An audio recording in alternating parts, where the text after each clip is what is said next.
You're on camera. Say something. Last night and night before, there was 3 women walking down the street that way.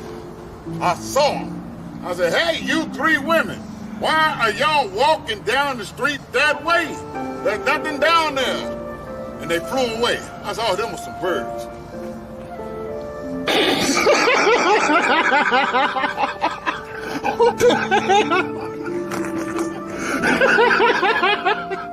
Like, oh yeah.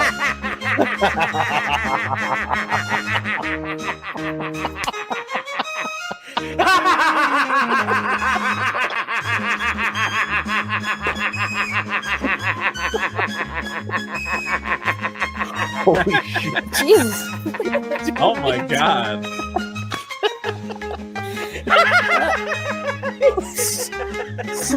Sit around thinking the same shit.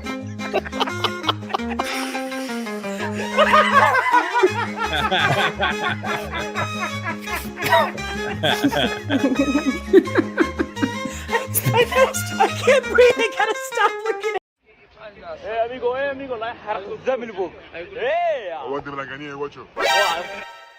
Summoned by humans who are so far beneath it. Why can't humans be summoned by ants?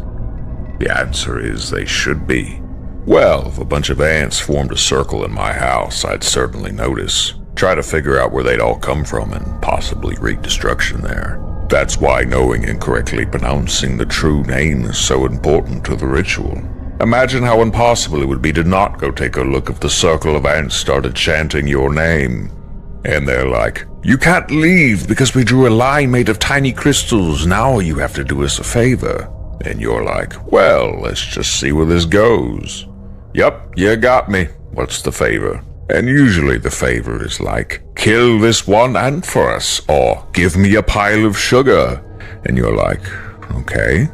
And you do, because why not? It isn't hard for you, and boy is this going to be a fucking story to tell, these fucking ants chanting your name and wanting a spoonful of sugar or whatever. And sometimes you get asked for things you can't really do. One of them, she's like, I love this ant, but she won't pay any attention to me. Make me important to her. And you're like, how?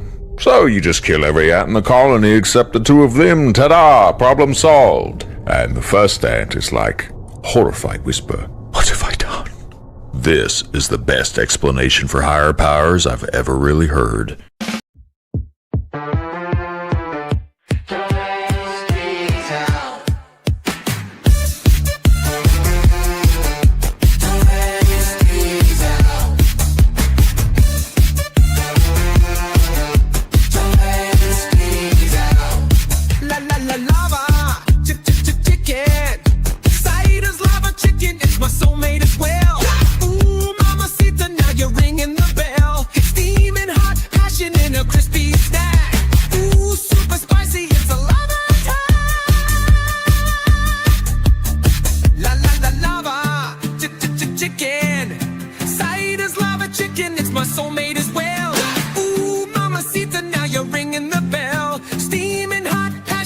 Crispy snack. Ooh, super spicy. It's a lava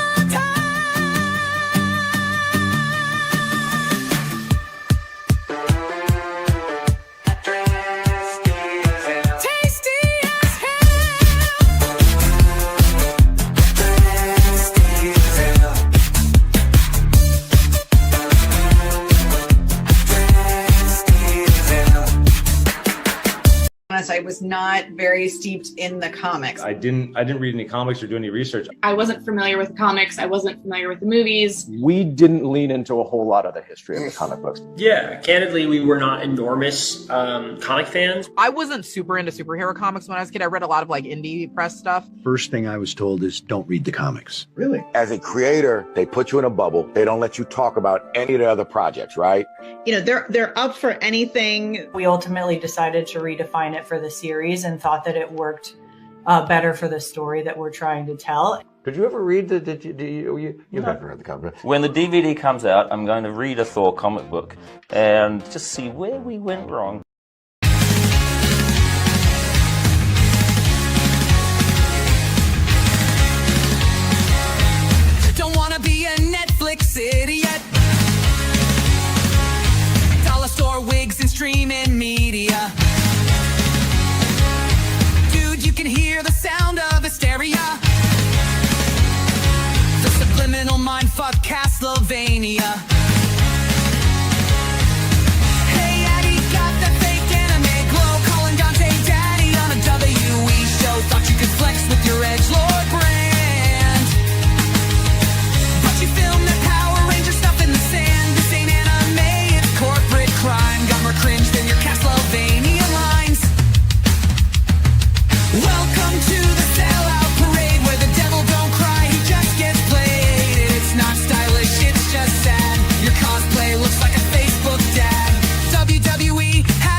Trump, could be Trump.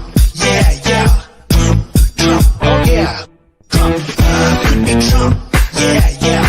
Trump, oh yeah. Trump, could be Trump. Yeah, yeah. Trump, oh yeah. Trump, could be Trump. Yeah, yeah. Trump, oh yeah. Trump, could be Trump. Yeah, yeah. Trump, oh yeah. Trump, could be Trump. Yeah, yeah.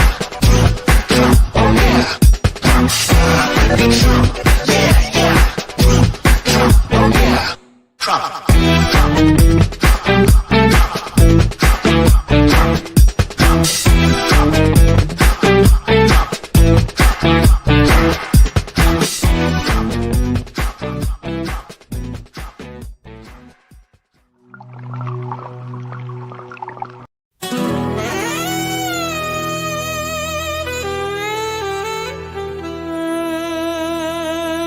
Mama, we must run. The Wendigo Yakuza are here. We'll be okay. We're not alone. Where did we park for there? Cider took it to deliver those flowers. You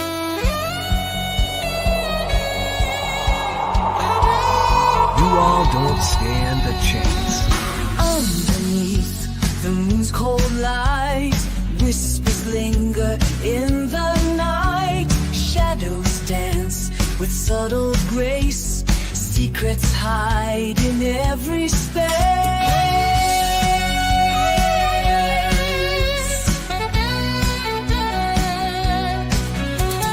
Velvet skies and sapphire dreams. Cities pulse, electric beams. Lonely hearts in shadowed bars.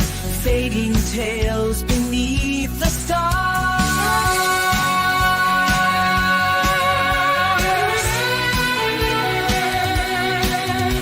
We dance in twilight's tender glow, where time moves soft and slow. Eyes meet in a silent song, in the night where we belong.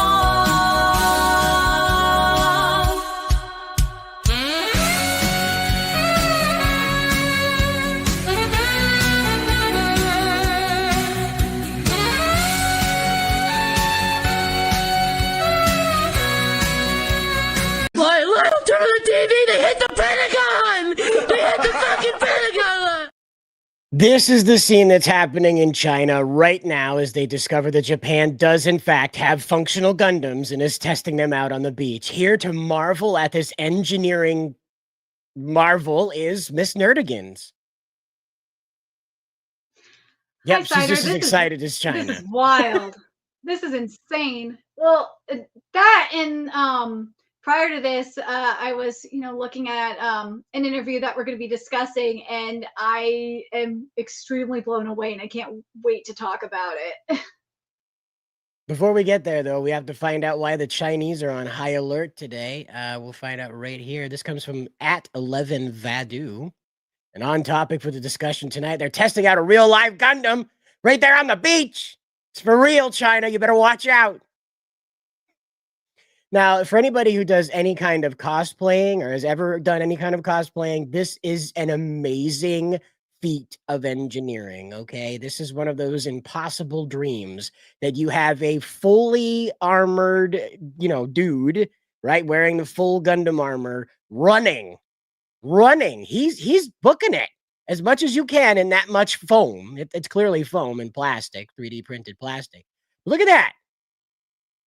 I never in my days, remember, Nerdigans, you remember the Mighty Morphin Megazord that used to show up at cons? Like, imagine that guy being able to, like, book it down a beach in that suit. Oh, God. There's no way. So as you can see, he's not wearing the Gundam feet. That's the only thing that's missing here. But the armor isn't flying off is what I want to stress. This is absolutely astonishing to see. I'm sorry. I'm blown away by it. I know the Chinese government's taking this as evidence of real live Gundams in Japan that can run down the beach now. So, did you know that the Chinese believe that Japan has Gundams and they're just keeping it a secret? Yep, we talked about it before. Yeah. China. Bing bing wahoo. But no, that's Dante. Same difference. But we do have a lot of stuff to go through tonight. We do have people in the chat to say hello to before we get to that. We have RJ McReady showing up a little earlier this afternoon saying, "Good evening, everybody." Sakura Mita's working on something to share later, so we look forward to that. A couple of pieces of news that Sakura Mita passed along to us too. We have member of the channel, Ravul Arvita here saying, "Hail all." Richard's here saying, "Yo." And welcome aboard, everybody. We're happy to have you aboard. And we're just going to transition not so smoothly over into a tiny piece of controversy. And I say tiny sarcastically, regarding an anime that has all kinds of visual and suggestive material around it. However, it's not as nefarious as it sounds. It's actually closer to MTV than you might think. So, despite the sensationalists running with this, even the Student Council Has Holes, which is the title of this manga turned anime, is not as crazy off the wall as it has been purported to be.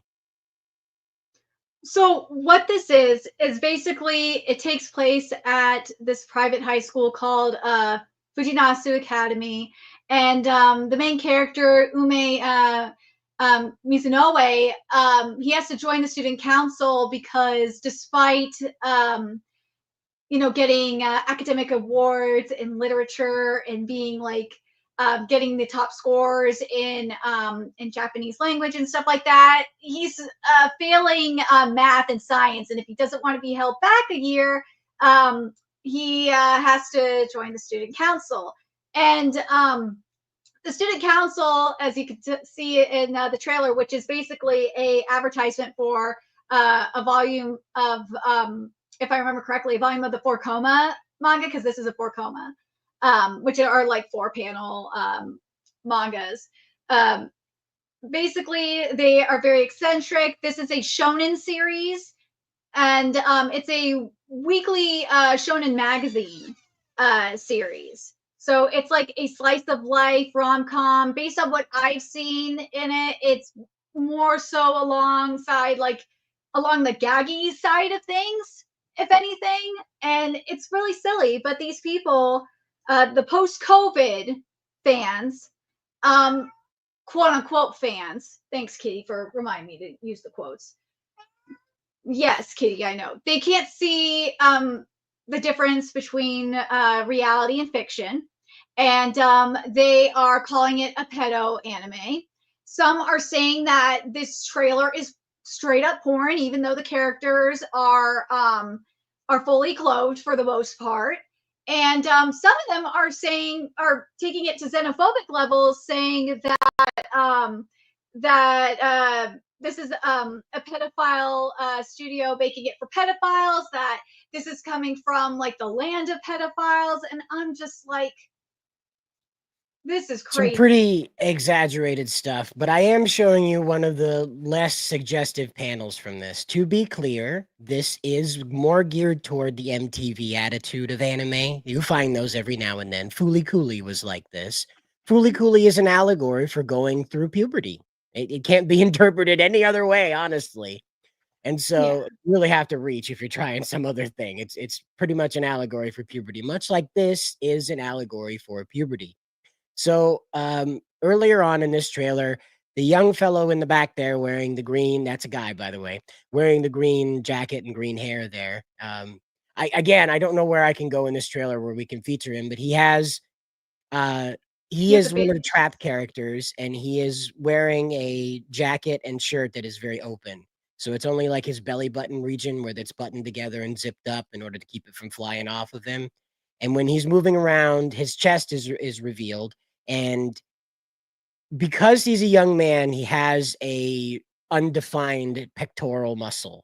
Now, I'm trying to avoid saying breast because it's not a breast. It's quite clearly a young boy lacking muscle definition in that region.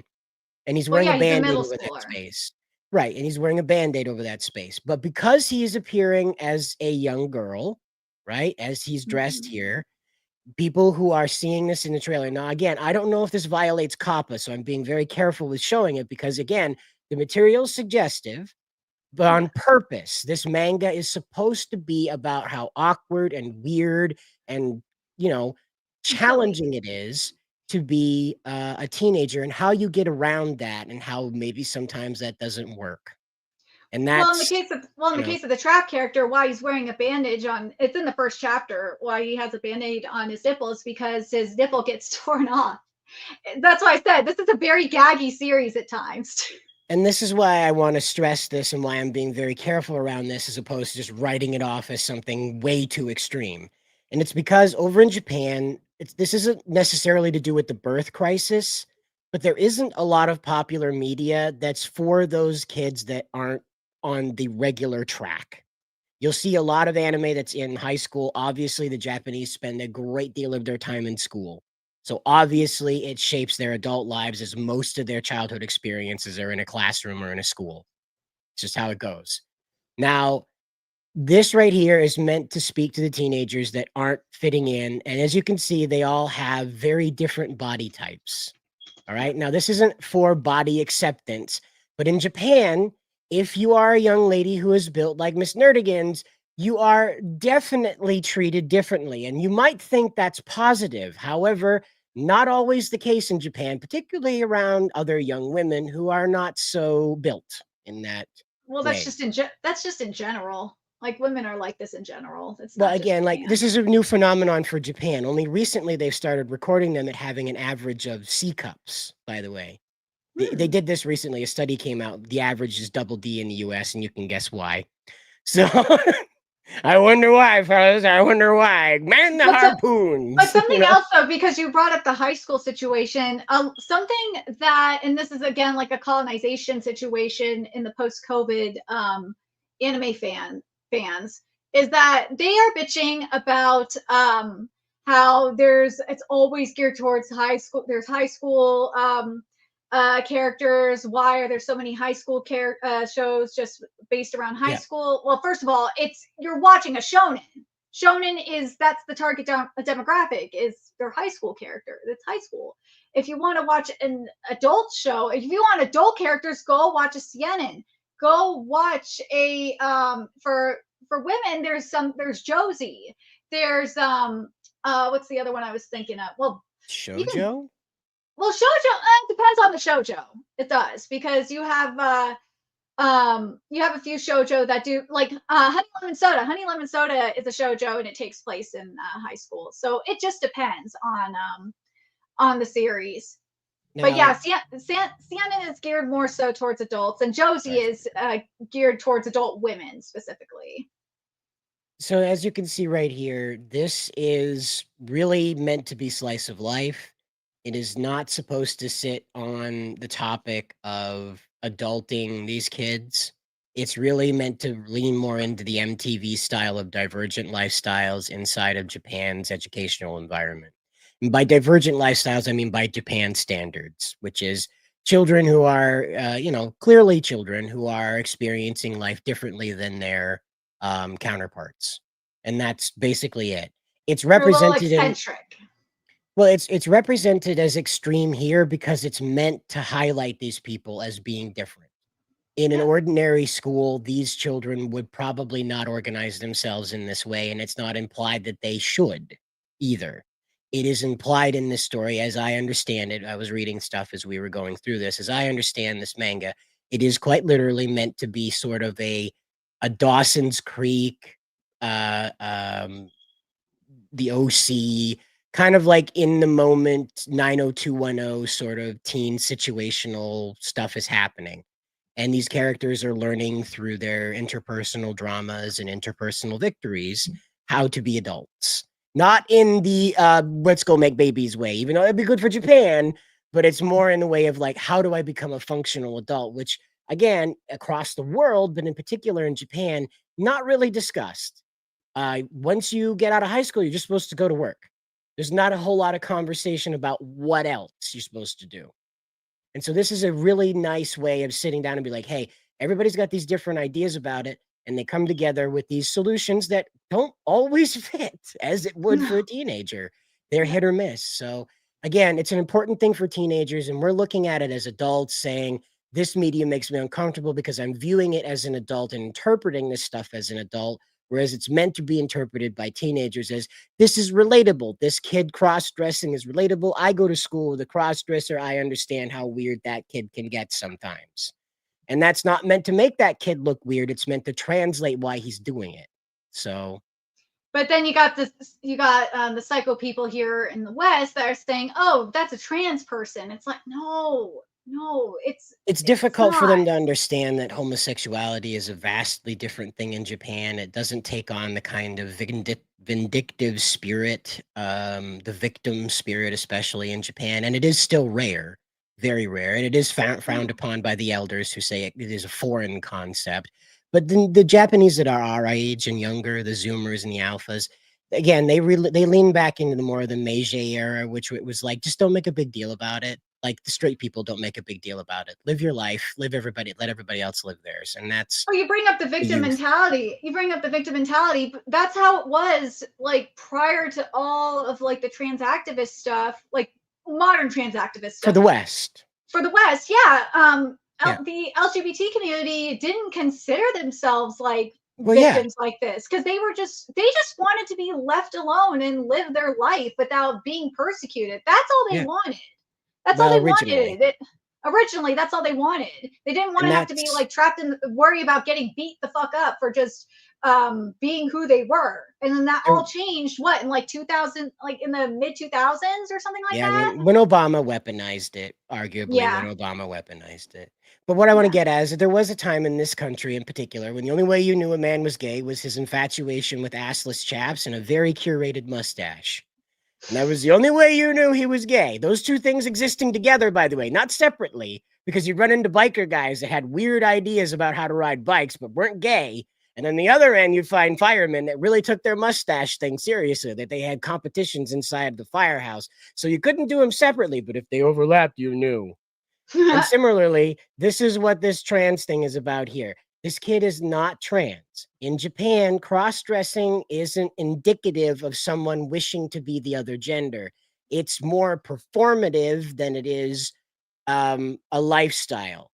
There was a Akiba Ranger, which was the sort of a parody series that was like people who were very big fans of Super Sentai willed themselves into a Super Sentai scenario and became themselves a tokusatsu hero group. One of their members is a incredibly deep-voiced man who cross-dresses. And his explanation is that it gets him attention. When he's a man, nobody cares who he is. As soon as he dresses up and does all these cute poses, people want to take pictures with him. They want to be around with him. They want to talk to him, even if he's got that deep voice, because he is different now than everyone else. And you'll find in Japan, there's a great deal of this sentiment with people just simply trying to step out of the norm briefly, not so much to call attention to what they are, but just to themselves. Because it's very easy in Japan to become part of the flow of the river, I believe is how it's expressed. It's very easy to go with the flow of the river and be lost within that, the current. And so that's what happens. You'll see these guys in Japan that go around dressed in the head to toe Zentai suits, the spandex suits and stuff. Yeah. And they're doing their weird flash mob stuff and those little itty bitty bursts of the mascots running around playing drums really fast and jumping people in elevators. That kind of stuff is very brief in Japan. But it's part of that break out of the norm and then, whoops, okay, I got that out of my system. Thank you very much. And then go back to work, go back to your cubicle. Well, like there's the other part of it too. And we see this in like series like Windbreaker with Tsubaki and I would say in My Dress Up Darling as well with Amani is like there's cross dressers that just like cute things and they want to dress cute. It's not a bad thing if they want to. Just let people do what they want. As long as they're not infringing on your rights, who cares? That's how I look at it. And that was the original argument. That's how people looked at it. It's like if they're not infringing on your rights, who cares? Well, and again, this is all a very large conversation for a character that represents none of it. because in the East, in Japan, they simply don't view cross-dressers as symbolic of being gay. They view Yeah. you having gay sex as being symbolic of you Well, being like, gay. You know, well, that's well, even well, there's still straight cross dressers in the U.S. too. It's just people just some people just like cute things. It's not a bad thing to be a guy and like cute things. Just like it's like being a girl and like guy things. It's not a bad thing. It's okay to fight to be against the status quo. I don't like people that are trying to put people in a box because it really irritates me. our culture has evolved very recently to see these as monolithic. And so, you know, anybody's interpretation in the West is going to see this probably wrong. We're probably missing it too, and it's far more innocent than anything we're applying to it. So it's one of those things where the culture of Japan is in crisis, and these are average teenagers. They are not the descendants of samurai. They are not going to go to the digital world and rescue some characters. They are not going to become soul reapers and rescue the soul reaper people from soul reaper problems. And they're just going to be kids. And arguably, there's not a lot of that in Japan right now. There's a lot of slice of life stuff that wants to be like, yes, very gentle, very romantic, sort of playful. This one wants to come out and do the MTV thing and be like, you know what? Being a teenager is weird. It's awkward. You do stuff. You have ideas that are wrong and you get them right sometimes too. And you'll all grow up and it'll all be okay. And I don't think there's enough of that in Japan. If it bleeds over here to the West, there's a conversation to be had about how to express yourself in public. All right. But other than that, I don't think that it would harm any young person to see this. Because again, the message is not go out and involve yourself sexually with adults. That is not what the message of this at all is. It's quite the opposite. It's find yourself not being a kid anymore, but also not being an adult. That show, The In-Betweeners from the UK, I think is a very good symbol of this. There was another one where they had like superpowers. They were all teenagers and superpowered.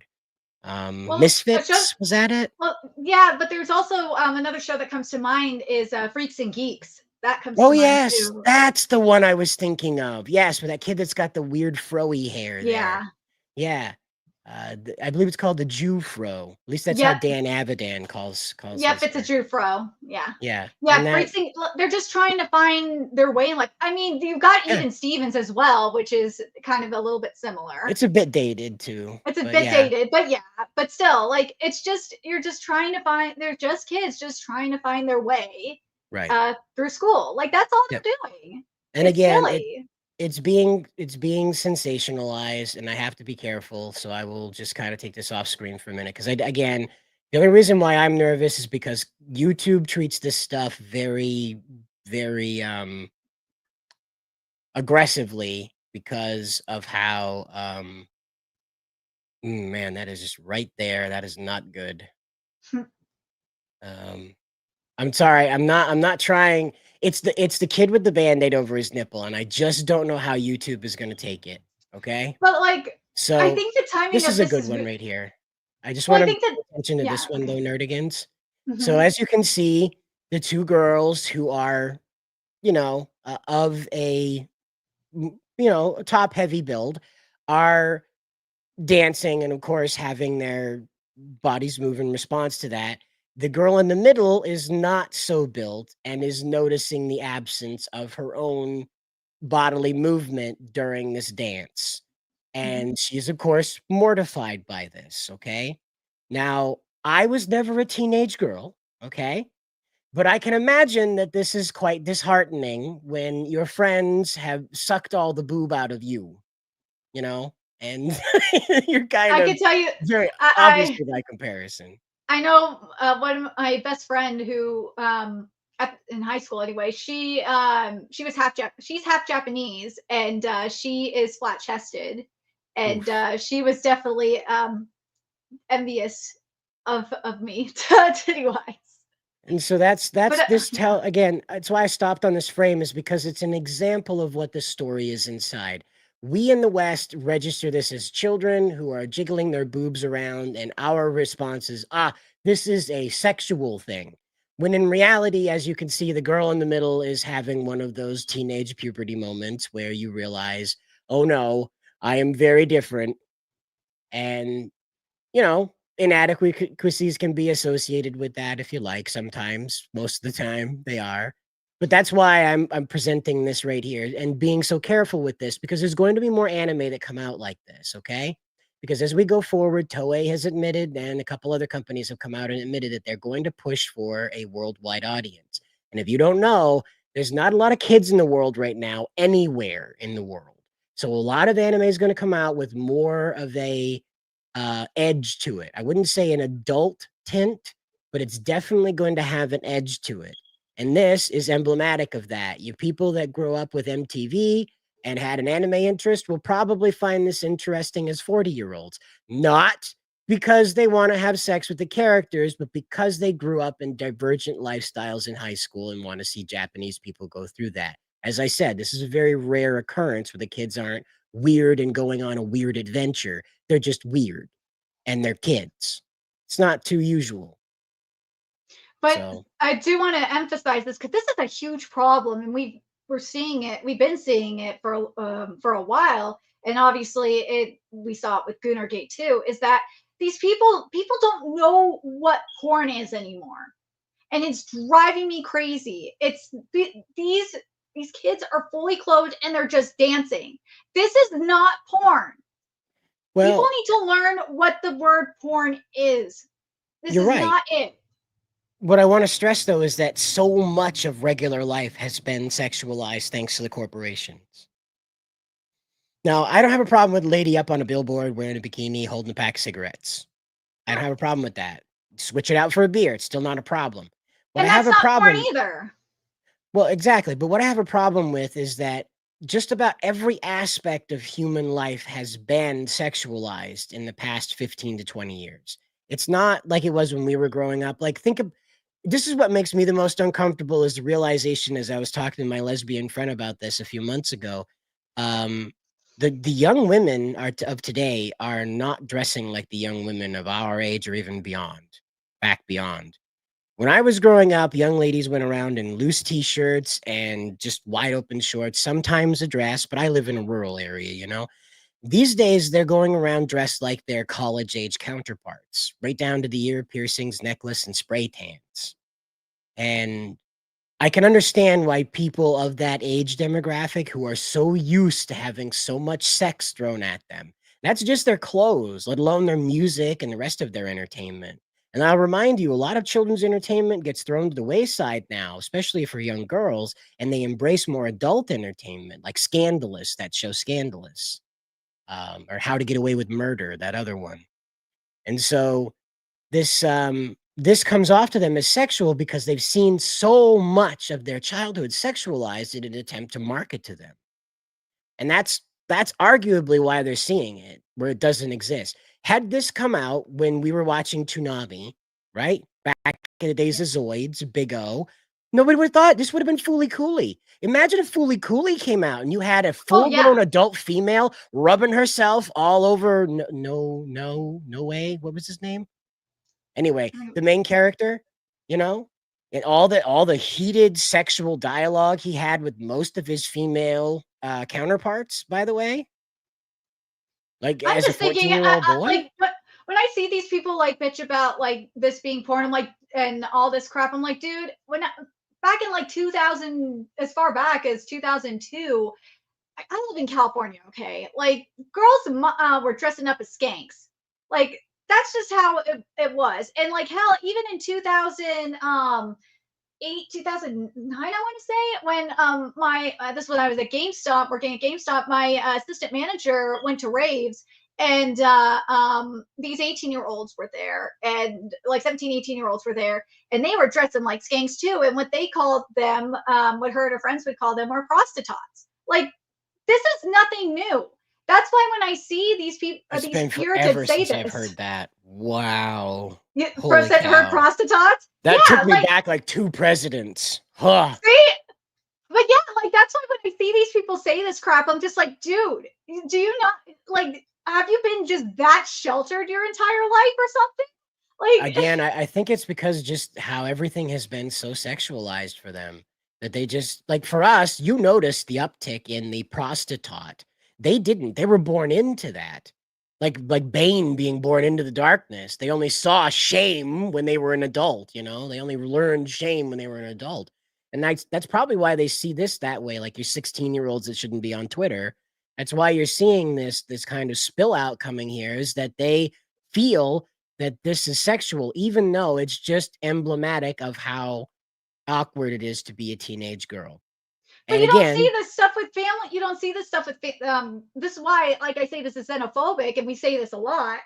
Is that you don't see them? I have a meme on this too. You don't see them going after Family Guy. You don't see them going after South Park. You don't see them going after The Simpsons, where they do this all the time, and they do worse than what you see out of Japan. And I just can't stand this double standard. It is really ridiculous. And they want to be the ones that say that oh, they're not, that they say they're not racist, that they're like they're perfect SJWs and whatnot. No, you guys are racist. You guys are stupid. And if you are going to say that this is porn, then you need to say that Family Guy is porn. You need to say American Dad is porn. You need to say all the Western shows, and even not just the anime ones, the live action ones are porn too. You are being really retarded, and I'm tired of it. I mean, even Smallville had bathing suit scenes. Even Smallville had characters in their underwear, you know? I'm talking Like about Euphoria. well, sure, that's I'm talking about when we were coming up, that back then they were, Yeah, you back know, then, yeah. it was leaking through.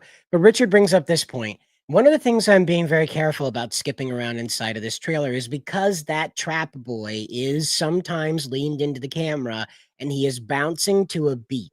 And the problem with that is that, as I said, his undefined peck, and again, I want to stress away from breast because it's not meant to be a breast. It's simply meant to illustrate that he's a young boy, is moving with his body as the And girls YouTube are doesn't moving know. in their what's that? And YouTube doesn't know any better.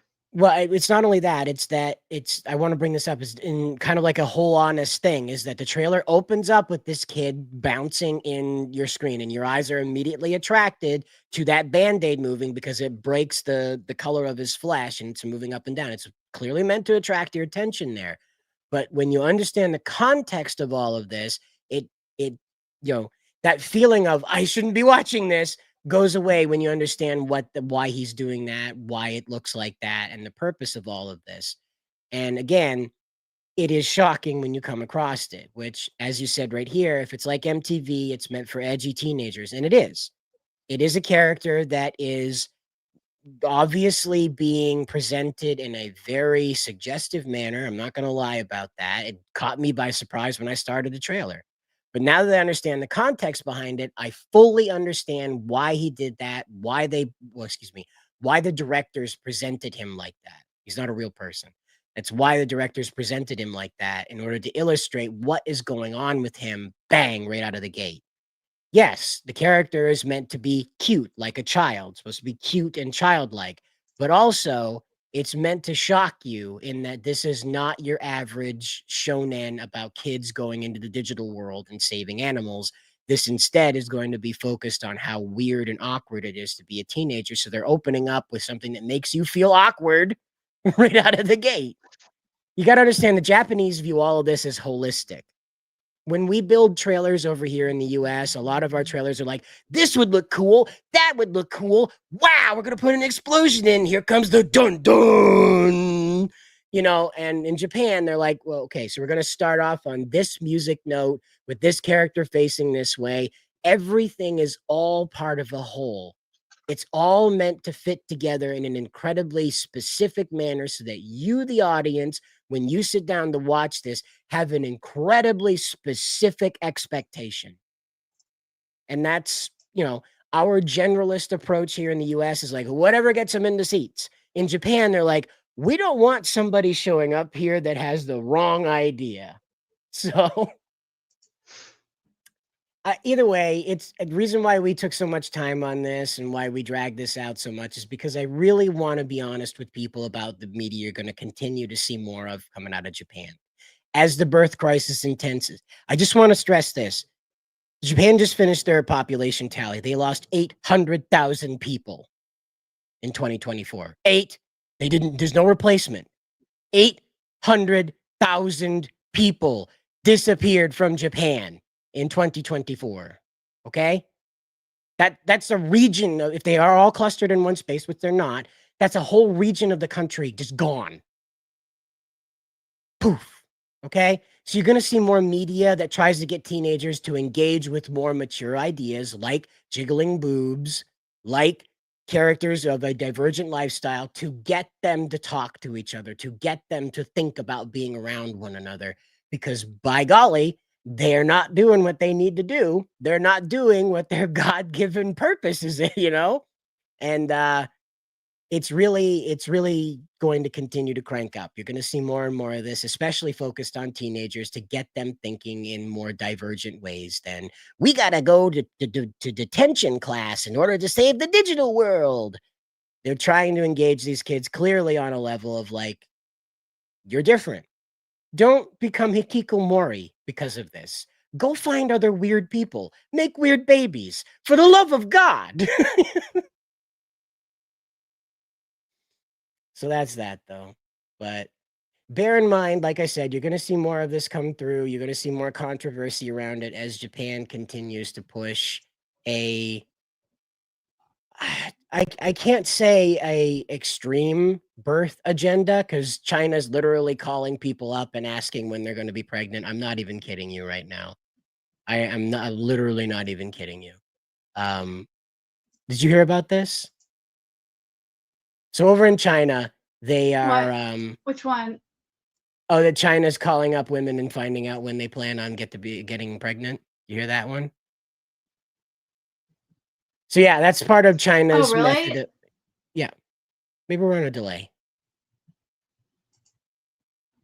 Oh, sorry. Like, so what's going on with China? There we go. Now I think. I'm sorry. Yeah, I was just bringing up as a side joke that China's more extreme in their approach to battling their birth rates decline, is that they're literally having their local, like, government people, their local governance, call up female citizens in their region and ask them when they plan on getting pregnant. So at least Japan's trying to make a case as opposed to like grilling you. Like, when do you plan on getting pregnant? Yeah. Huh? When do you plan on paying back China's investment in you? Oh, yeah. There's a lot of that. I can't imagine, like, you have your mother-in-law and your own parents, like, when are you going to give us grandchildren? And the state's like, when are you going to give us a taxpayer? So much societal pressure. Yeah, right. RJ McReady says, you pregnant. Why not get pregnant? Japanese official or father McReady, take a guess. Yeah, right. Yeah, exactly. But again, we're going to continue to see this decline in the wholesomeness of Japanese media is going to continue to be more confrontational. Not that Japan itself is becoming confrontational, but the media itself is taking a decidedly more pointed approach to talking to people about the problems in Japan. So even the latest, like I said about Gozuger, it's continuing to make a case for people who are shut-ins or people who feel outside of society, and it's not dropped that. Like I said, in these most recent episodes, you have the main character who's self-reflecting and saying, like, I don't want to be friends with people because I'm afraid of being betrayed. I don't want to trust people again because every time I did, they die. You know, and so this is very deep for the Japanese culture right now, and of course around the world. Young men with the loneliness epidemic can certainly resonate with this message. And you're going to see more media like that continue to come out that tries to reach through the screen and grab you by the shirt and say, hey, man, you got a life to live. Keep watching the show, but remember, you got to go out and touch grass too, buddy. And that's, they're making a good case for it. Most recently, in this most recent Gozuger episode, The youth character, she's a young lady. She's the Black Unicorn character, the first of the first female Black Ranger in Super Sentai's history. And she is a unicorn. She is a young lady, probably 21, 22. And she's paired up with an old man, and they travel back in time. And it turns out back in time, in the old days, he was a tokusatsu hero on television. And so they go through fighting a villain that's obsessed with him, blah, blah, blah. But the main thing is that the young people and the elderly outwardly express that they have chosen to put aside the differences in their age and the grievances associated with those to unite for the future of Japan. They say that out loud. We will show you the power of Reiwa and Showa combined. That's incredible. It really is. And I get a little choked up thinking about it because I really want our end of the spectrum to really start embracing that message of like, we've got to forgive the boomers. And I've been somebody who's been really against the boomers, but we've got to forgive them and work together to fix this whole mess. It's the only thing that's going to prevent us from turning out like Japan.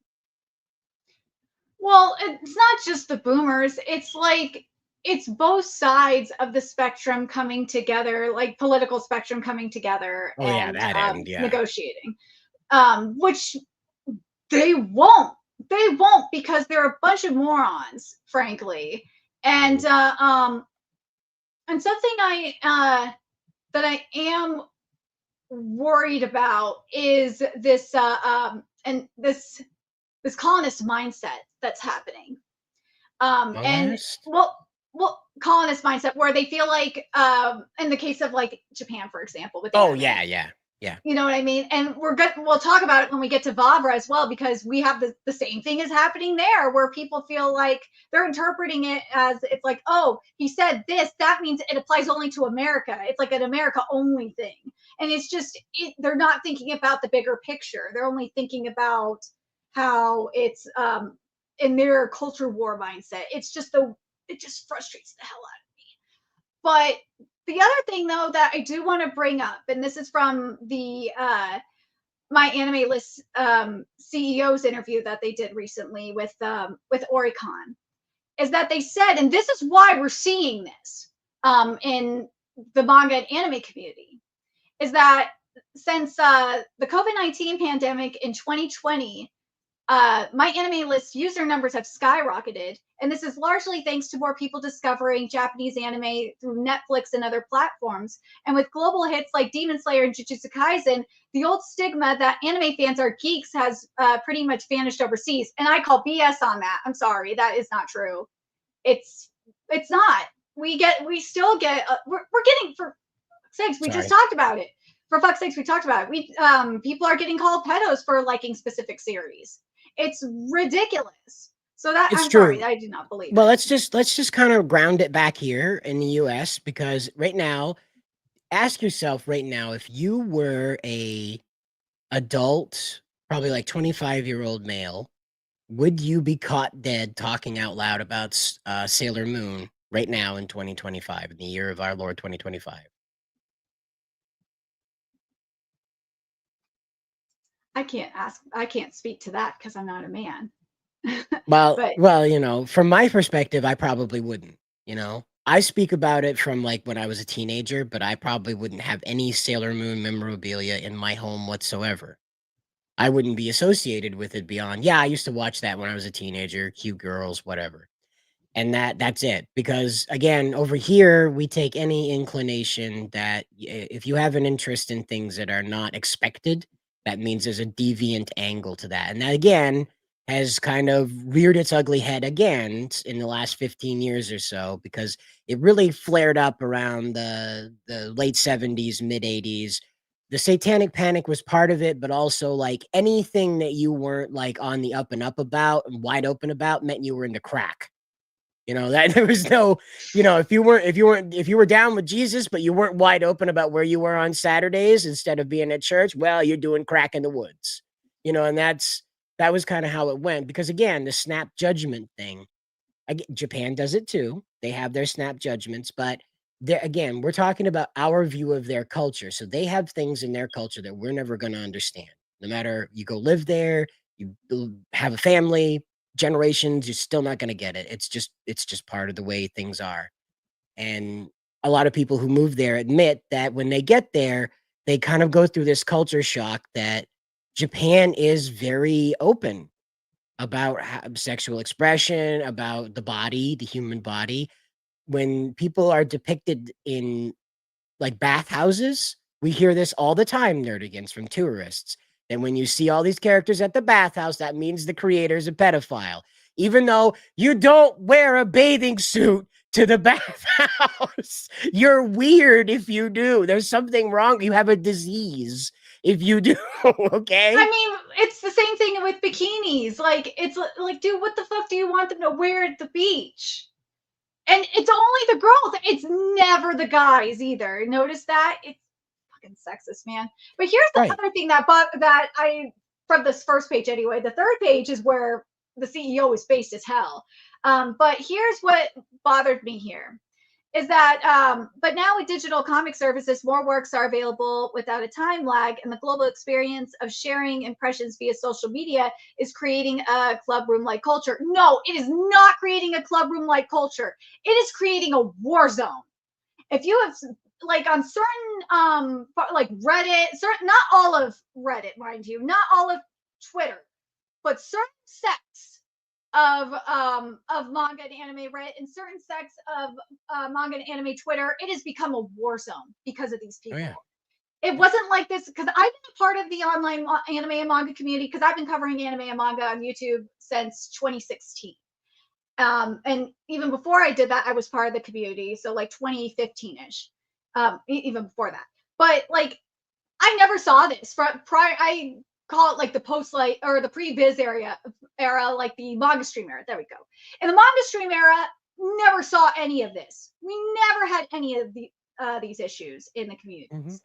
But like when the Viz Shonen Jump app came to be, and then like manga like Chainsaw Man became mainstream. Oh, then that's when it got nasty in the Chainsaw Man community. It's when it got nasty with Boku no Hero Academia. And it's when Demon Slayer became, I covered Demon Slayer like when was it? It was like chapter 50 when the manga was still being serialized. So like chapter 50 to the end. And we didn't see any of this crap that happens in the Demon Slayer fandom. None of it. And it's these new fans that cause all these problems. So when he says a club room like culture, some cases, sure. But like a good chunk of the time, it's not the case anymore. It's not. It's very, very frustrating. We do have Ravul Arvita, a member of the channel, saying that the man being interviewed here must be unaware of the My Hero Academia community drama. Yeah. The ever expanding list of characters that have to be race swapped because Japan's just too golly gosh darn racist, apparently. You know? Oh, and also Pop Step being covered up is a must because she is too sexualized, even though that's the kind of the point of her character is she is supposed to be like the direct opposite of herself, of her like shy, quiet self. It's so stupid. But the other thing, and this is like on the third page of this interview, this is what I was losing my mind over, is this is in regards to like how to stop piracy. And this is literally something we've all been saying for years, is that one, the number of translated works must be increased because while Japan has over 500,000 electronic manga titles, only a few % are available in English. And proper localization is also needed, not just translating speech bubbles, but adapting sound effects and even artwork. And currently, most translations, depending on licensing agreements with overseas publishers who can only select a limited number of works due to high costs and labor involved. So yeah, if publishers switch to AI, gotta wonder if the number of titles that get licensed increase. That'll be interesting to see. But there's also this though, in regards to the piracy. Because remember, as I said, like back in the manga stream era with piracy, and hell yeah, now too, is that this is how a lot of manga get popular. And because of the popularity via piracy, a lot of these series get licensed. Like Ashikuda is a good example of this, or the Kenyan series and whatnot. let's see, because the piracy translations are often handled by passionate fans who want to share their favorite manga with more people, despite engaging in illegal activities. And what's great is with some of these fan translators is they end up getting hired by the publishers. We've seen it with Kengan. We've seen it with one of the fan translation groups, Project Finland. They've gotten some of the translators from there got hired by Kodansha for a few localizations. So, but anyways, they surprisingly show a certain level of ethics, sometimes taking down titles once an official translation is released, which is true. It frustrates me in the case of Yomi no Tsugai because the localization is practically unreadable, but this doesn't excuse their actions, but it does show a level of respect towards authors and publishers. And as long as they're not buying it, there's no money involved, the publishers usually don't care. It's usually when money is involved is when the publishers take action. Ultimately, the key is for Japan to unite in offering a large, fast, and comprehensive service, matching the diversity of domestic manga. And also the anime industry is facing the same thing, but something that we're seeing with the anime industry, and we're seeing actually this with Please Put the Montague Meetings on. Crunchyroll is being very picky and choosy with which episodes they're going to have like the complete uncensored version of, and when they're going to have the semi-uncensored version of it, which I think is very bizarre. Like if this was High Dive would have like the complete uncensored version, no questions asked. They would have licensed it. They would have licensed it. They probably would have. What they would have done is probably licensed all three versions, and they would have had all three versions available on the platform on High Dive. That's what they would have done. They wouldn't have pulled this stunt. Crunchyroll, what they're doing is, I think they have this fully censored version available, and they also have the they're supposed to have the uncensored version available. But with episode 3 and now episode 5, they're going to only have the semi-censored versions available for it, which I think is the most bizarre thing I have seen from Crunchyroll yet. I don't understand why they did that. And to me, what it is, what I think it should be is, if Crunchyroll doesn't want to do, Crunchyroll shouldn't have ecchi like this. This is why Gushing Over Magical Girls, for example, is on High Dive.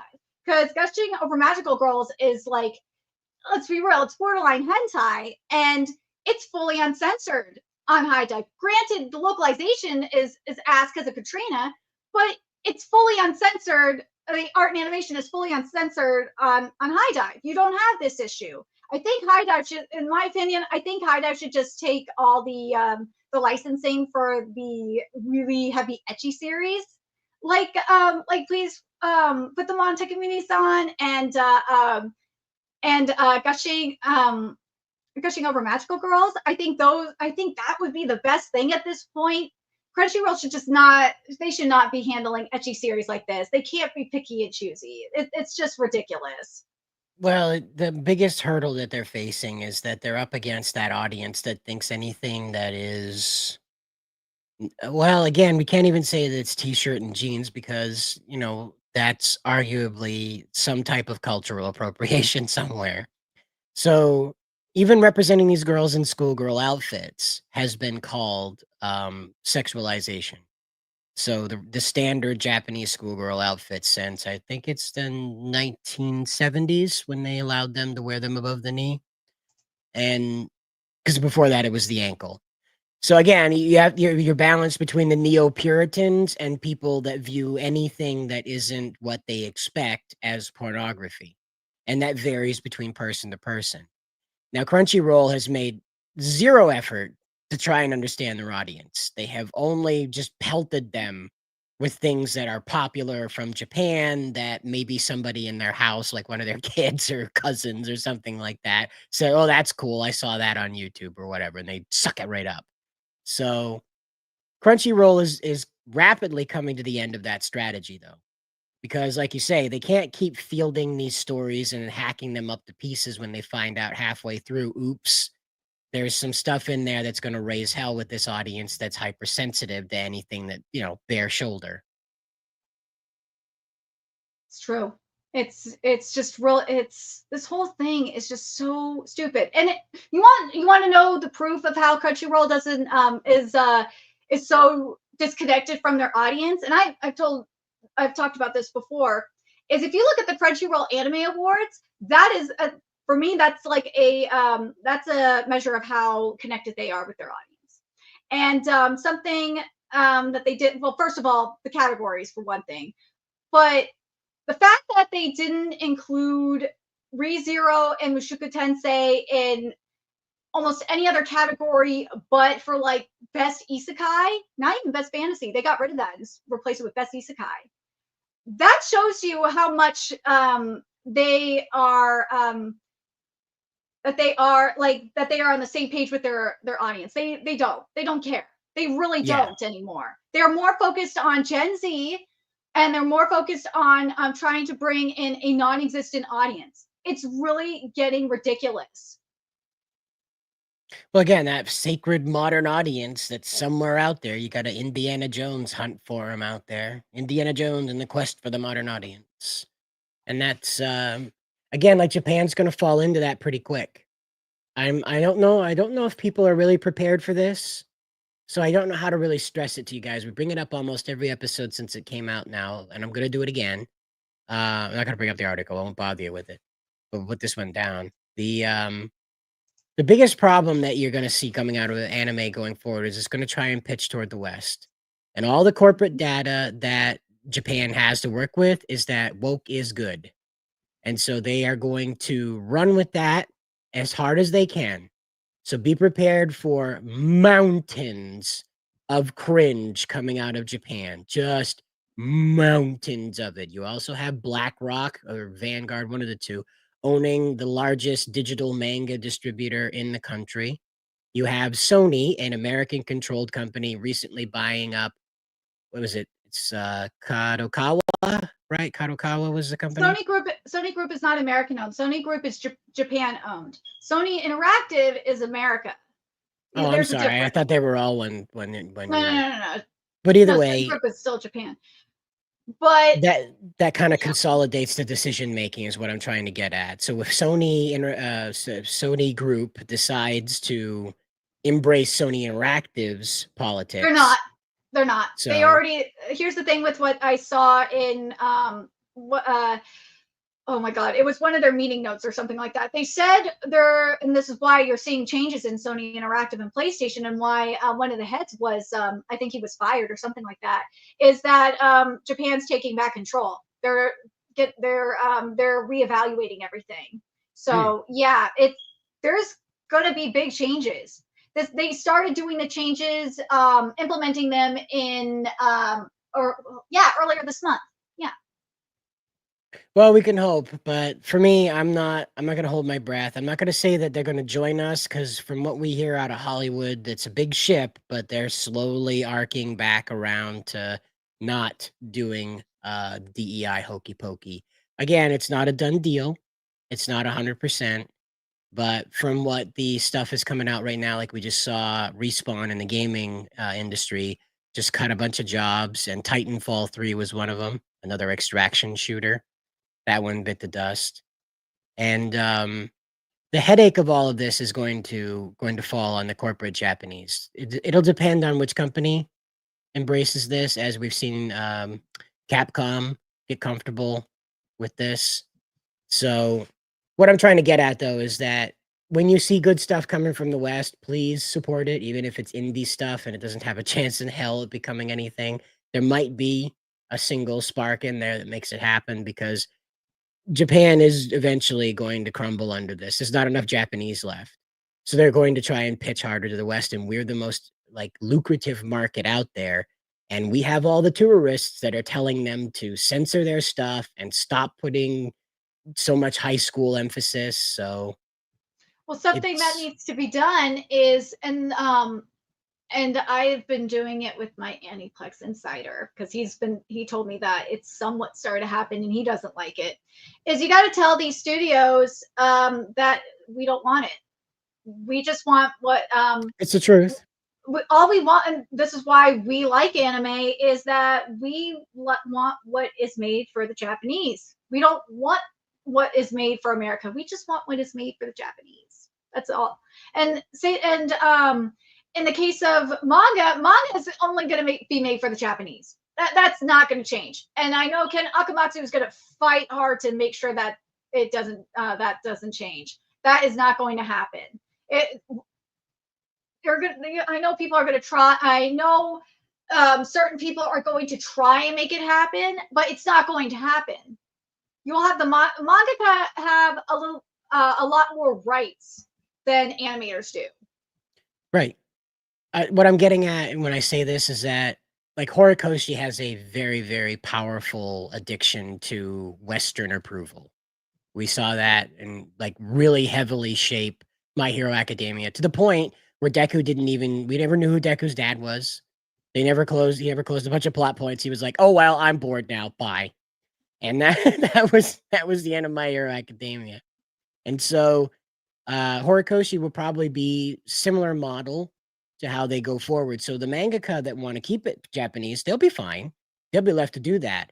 But I believe the corporations are going to go out and try to find more Horikoshis that want to appease the West, that want to take more inspiration from Western topics. Because My Hero Academia became very popular here because it leaned into the zeitgeist of Marvel and the fledgling bursts of DC that you get now and then.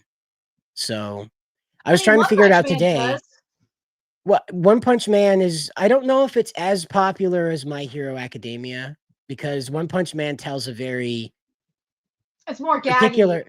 yeah, it tells a very particular story. So if you're not somebody that relates to a person that's down on their luck and living from paycheck to paycheck, you might not be that person. But if you can't relate to that person, it's very difficult to get into One Punch Man. However, My Hero Academia has such a massive cast of characters, you can find one and attach yourself to them and mostly ride through the series on them.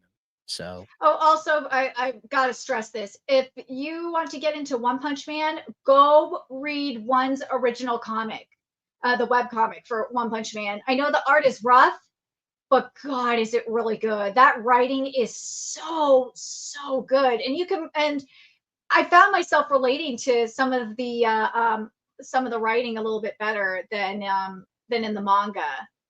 And yes, I know it's an adaptation of the webcomic, but it's a lot funnier too. So if you're looking for a good hero comedy, you'll like it.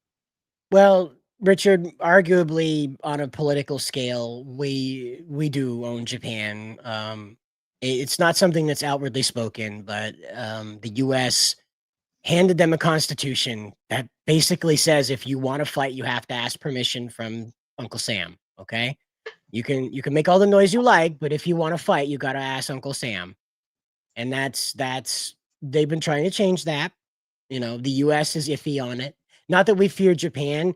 We just don't want another nation that is not 100% guaranteed to go the way we go.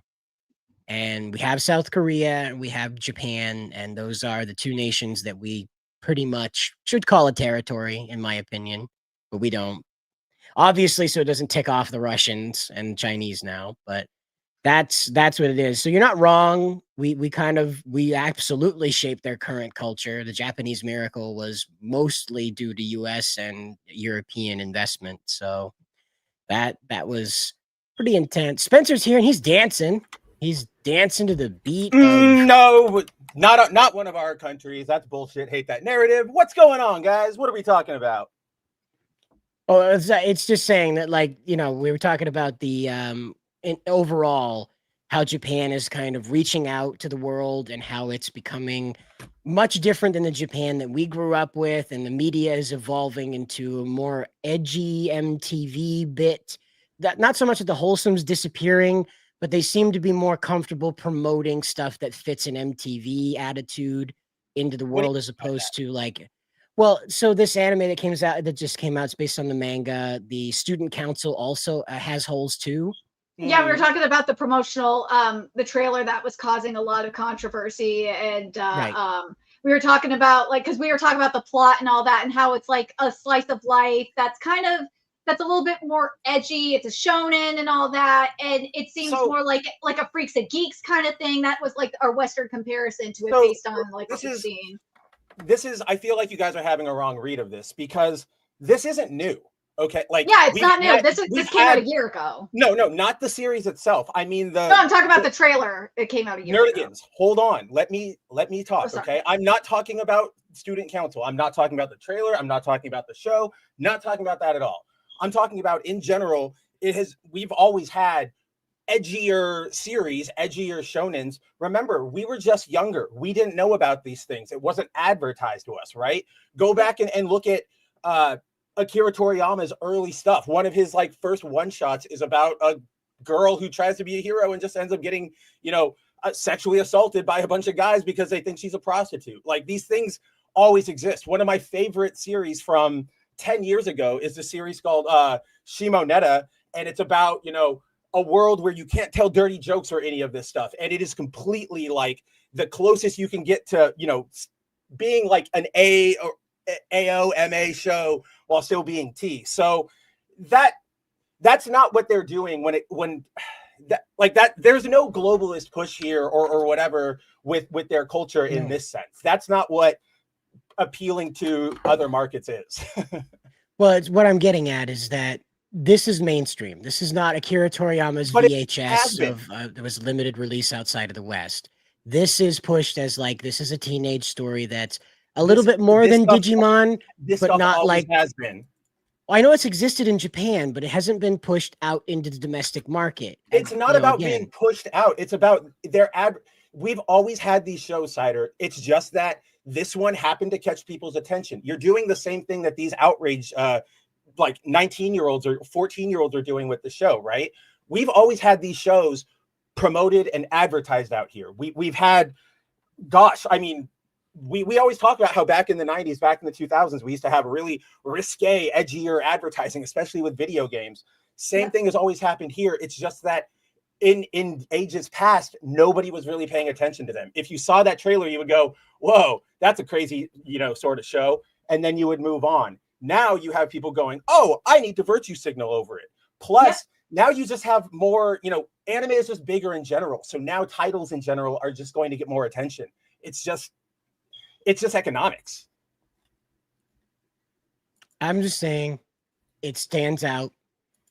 And that's, first frame is a young boy jiggling his chest into the camera. And I have never, ever seen that in advertising any anime. There is literally an American Dad episode, a show produced in America, where Steve gets I'm not complaining. I made I made a huge case about this, that it's okay. Again, I'm not out here fighting Trent's war. I just got through an hour saying this is not pedophilia. This is not sexual. I'm just saying it's got a higher threshold of adult context to it. It really, that's what I'm trying to say. I'm not talking about whether, it's sinful or there are gay demons or anything. It's not Digimon.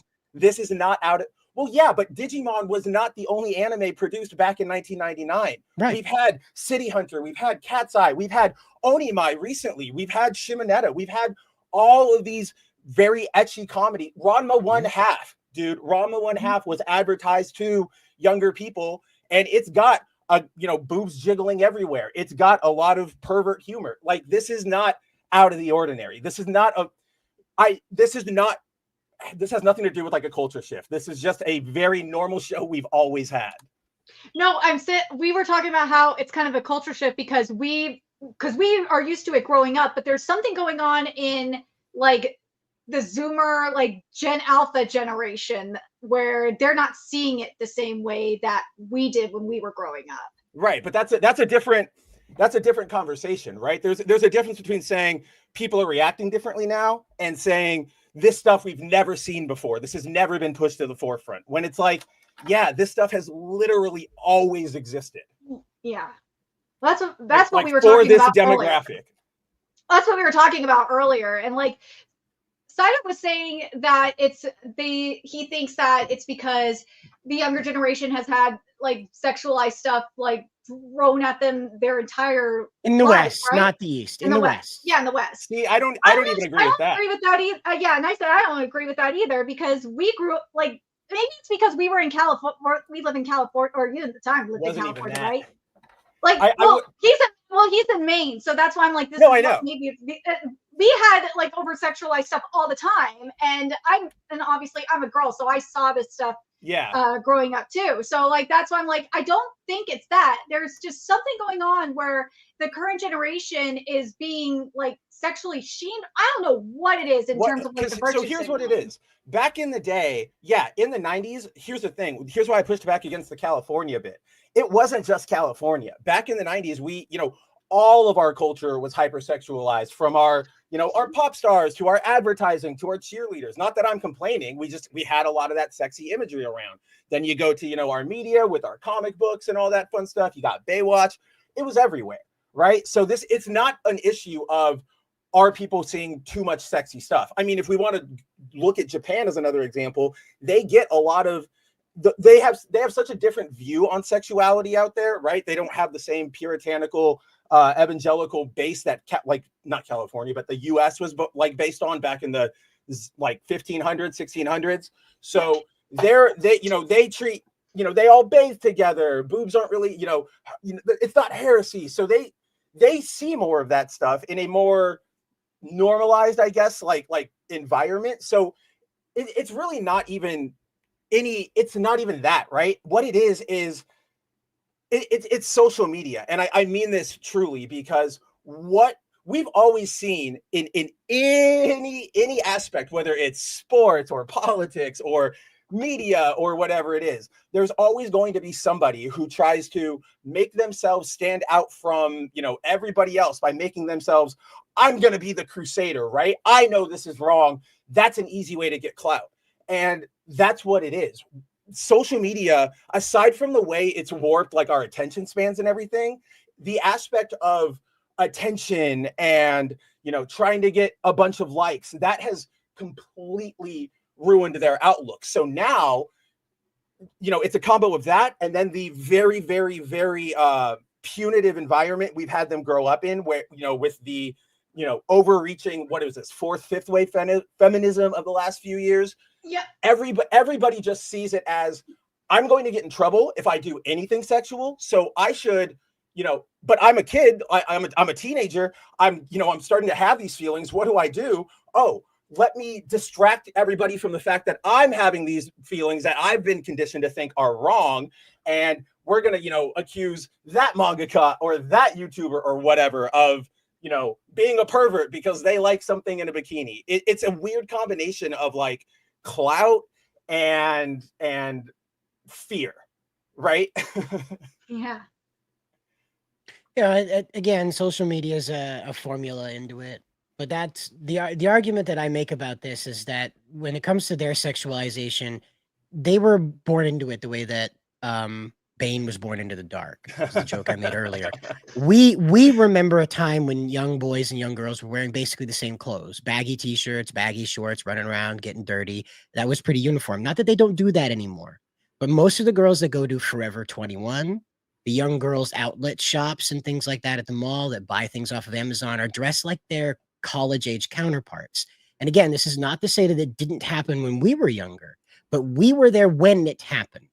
They didn't, again, not that the people in the 70s weren't walking around in tight clothes trying to show off their bodies, but the accepted fashion for young people was not tight clothing, not hip huggers, not for the, the guys walking around in the stuff with their pants down around their thighs. That's an adult Do you not decision. remember the 70s shorts, dude? Like, you can pretend like it wasn't sexualized, but you had guys with their junk hanging out all the time. I know. Like, I know what I'm talking. I know what. Let's not pretend. that was a subject of standard. This is where people went out and deliberately made a decision to market to young people the clothing of college people, to make child size hip huggers. I'm still beside myself on that one. I parents' decision, but I'm still like, company, why did you do this? I don't really care. But it's one of those things. And so they were kind of born into this. And so that makes them hypersensitive to it, because it's come to their awareness that it's everywhere and everything for them. Whereas that's why they're seeing like this stuff over here is blatant and the other stuff isn't blatant. Whereas I disagree with this strong, or go ahead. Sorry, I cut you off. Well, I just want to clarify that, like, when they get into social media, this is where that peer pressure comes in. So people like our age that enjoyed Sailor Moon would be peer pressured to stop enjoying Sailor Moon, because the girls are implied to be naked in certain portions of their transformation. And so, yeah, they are. They're not like boobs No, and vagina, I know, but they're I know like they are. I'm just silhouettes, you know? I'm perplexed at this argumentation line because I really don't know. Well, that's where the horde comes from, is the browbeating. When you get on here and then you start talking about Sailor Moon, they're like, fuck you, Sailor Moon's for pedophiles. Then you go, oh, I don't want to be a pedophile. I guess I don't like Sailor Moon. And they join the army of people yelling at everybody else. That's Right. what I'm There's that, but I disagree with the jumping point that you know, young people are fed up with the sexualization, that they're seeing this out there and they're going, oh my goodness. The internet's not real life. The weird tradcath role players that are on Twitter going, I'm 14 and I know this is terrible. That's not real life. We were all kids once. We're all humans right now. We love this stuff. Like, maybe I might go, okay, I can see the arguments. Maybe that's, you know, too sexualized, but I like it, right? Like, there's what you're seeing is like your second half is right, but the first half is wrong because everybody still likes this stuff. These markets wouldn't exist. Literally, boobs are the oldest thing that we have sold and depicted and traded and obsessed about. Like, world's oldest profession. Exactly. So we all, like, everybody does love it, but it's when you start getting older and you start, you know, that's what I was saying, is once you start finally having those feelings for yourself after spending your adolescence on the internet, hearing from very, very extreme people going, this is all this is all blank, this is all yada yada, you're going to have a warped view, so that when you start having those feelings, you start going, oh shit, I'm a bad, like, I feel like I'm a bad person, I'm going to attack them for being a pervert so that nobody looks at me for being a pervert. Just like we see with pretty much any influencer on the internet or anybody, any personality.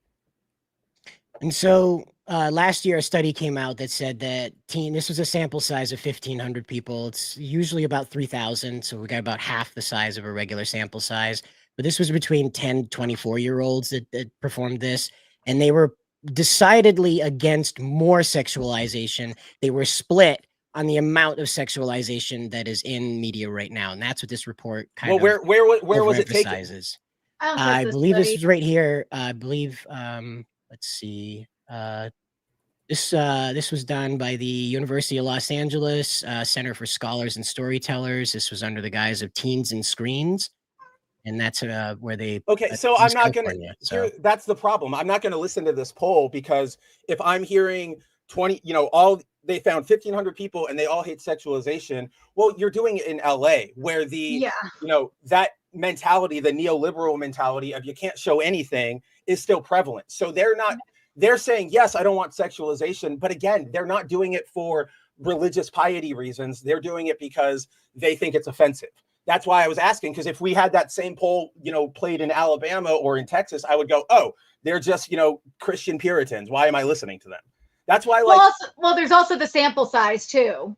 Yeah, it's half the normal size. There's that, but I really focus less on that because overall, guys, like not just to YouTube, but to our audience out there, I really don't buy statistics a lot because it is very, very easy to manipulate information, manipulate questions, manipulate your sample size to say anything you really wanted to say, right? If I wanted to right now, I could find a sample size of 100 people in deep blue, like San Francisco, and go, look, I found 90 people out of 100 who said they don't just love Trump, they extra love Trump. And that would, like, yes, I did. And that statistic is technically true, but it leaves out so many factors. So it's like, it's hard for me to buy statistics. Sure. No, I get it. But I do think that there is a trend among young people that I feel that we've reached a limit and it might be a time to kind of, it's a little too much now. It's reactionary though. That's the problem, is that it's either people on the neo left going, that's disgusting, like you're all perverts, or it's people on the religious right going, my God, this is disgusting, we need to push back. It's all virtue signaling.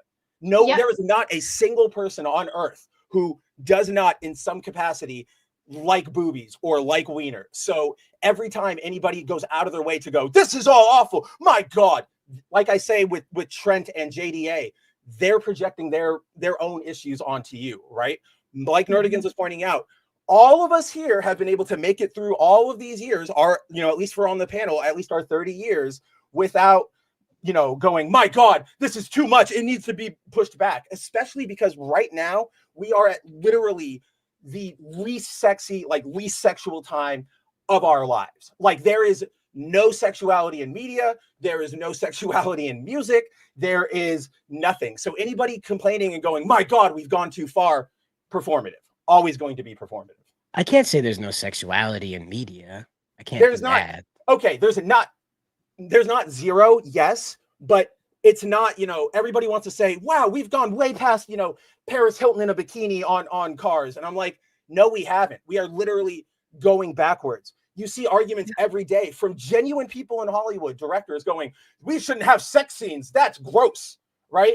Think about the MCU. None of those characters have real relationships. The only time we ever see anybody with a real relationship or like anything really on screen is Cap and Sharon. And it is so awkward when they kiss in Civil War. Like it is one of my, like, I hate that scene so much because it doesn't feel natural. It doesn't feel real.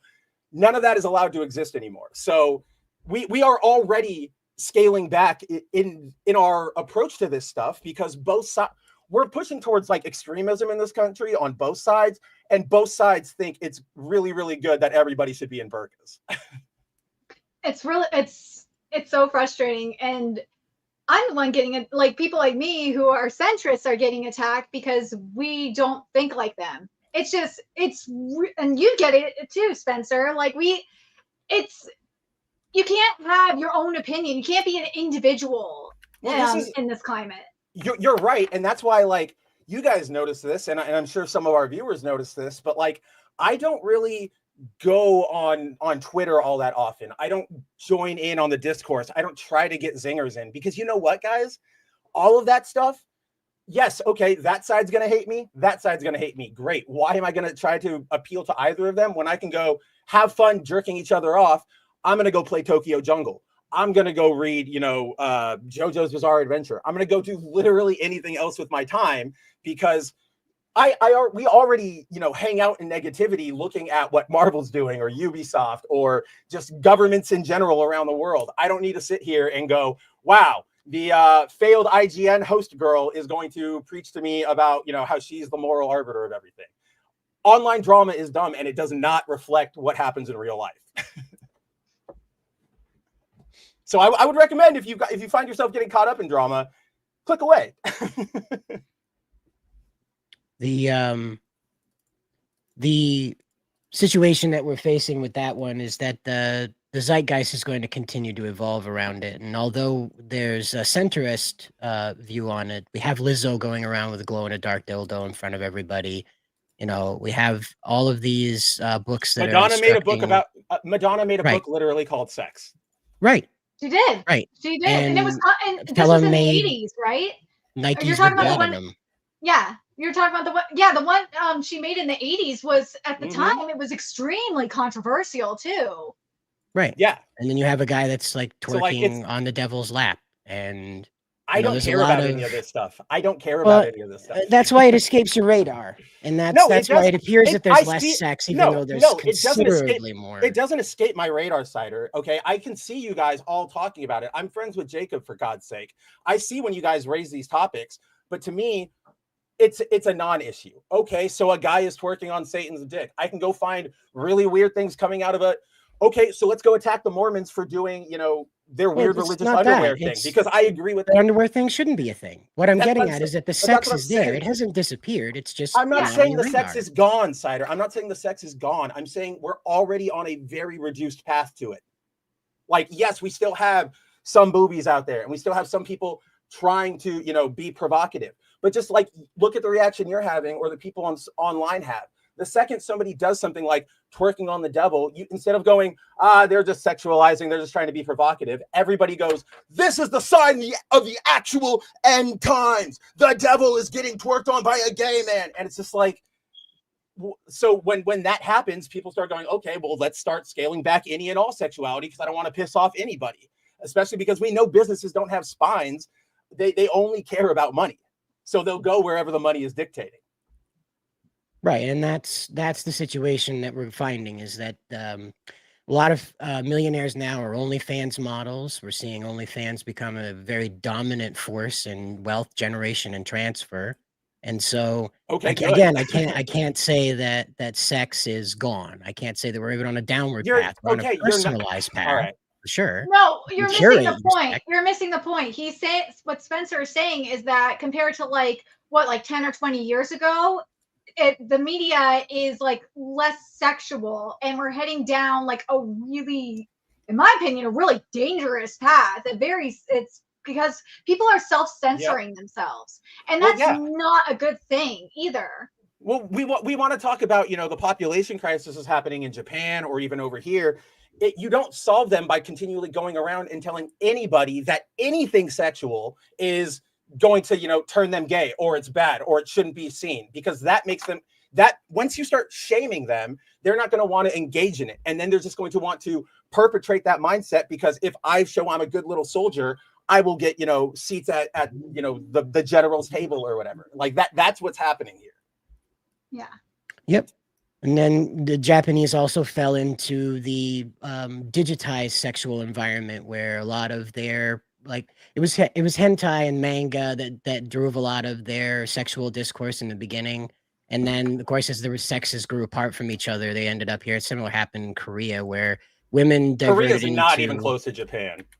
well, they have a different political climate over their division, but they divided men and women all the same.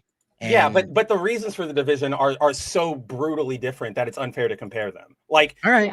You keep blaming like the hentai, and like here's where I'm getting so stuck tonight, is that you keep going back to all the media and saying the media is to blame for this. Look at how gross this media is, or look at how sexualized everything is getting in the media. And it's like, that is a scapegoat ignoring everything that's going on. It's ignoring the huge Puritan push here in America. Yep. For Japan, it's ignoring the fact that economically they have nothing. There is no reason to have kids over there, because you and I talked about this earlier. If they have kids, there's no growth, there's no future. They basically go into massive debt just to have a kid and then pass it on to that kid.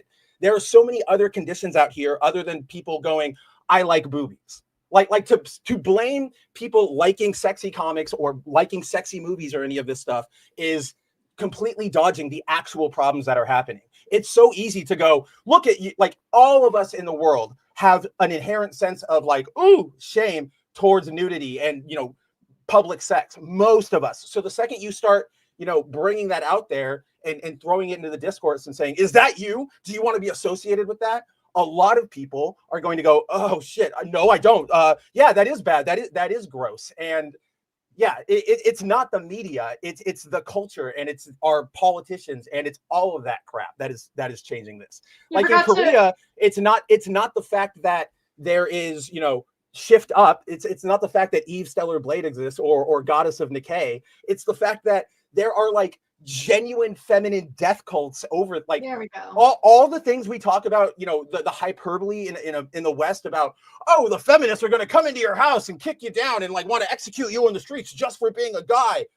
That's actually like what they want to do over there. There's a full-on gender war over there because of these actual huge, like over there, they're looking at each other as genuine enemies. In Japan, it's more just like, yeah, that's cool, that's nice, but it's too much work. What's the benefit, right? Well, they have psycho-feminists, but they do have psycho-feminists over in Japan. It's just not as bad as South Korea. Everybody is going to have psycho-feminists everywhere, but there was to bring them up. But I said that it's not.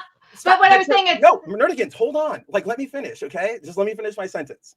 To bring them up in the same conversation, it dulls what I'm trying to say, because in Korea, it's not just your online radical feminists. Like, that's what I'm trying to say. They are the feminists over there are on a severely different level, to the point where like they are looking at men and going, you are my enemy. So then men go back and go, you're my enemy. Whereas in Japan, yes, you have the crazy feminists just like you have them there here, but they are not on that same like Gestapo level. Maybe 1 or 2 or 3 of them are, but the vast majority don't want that.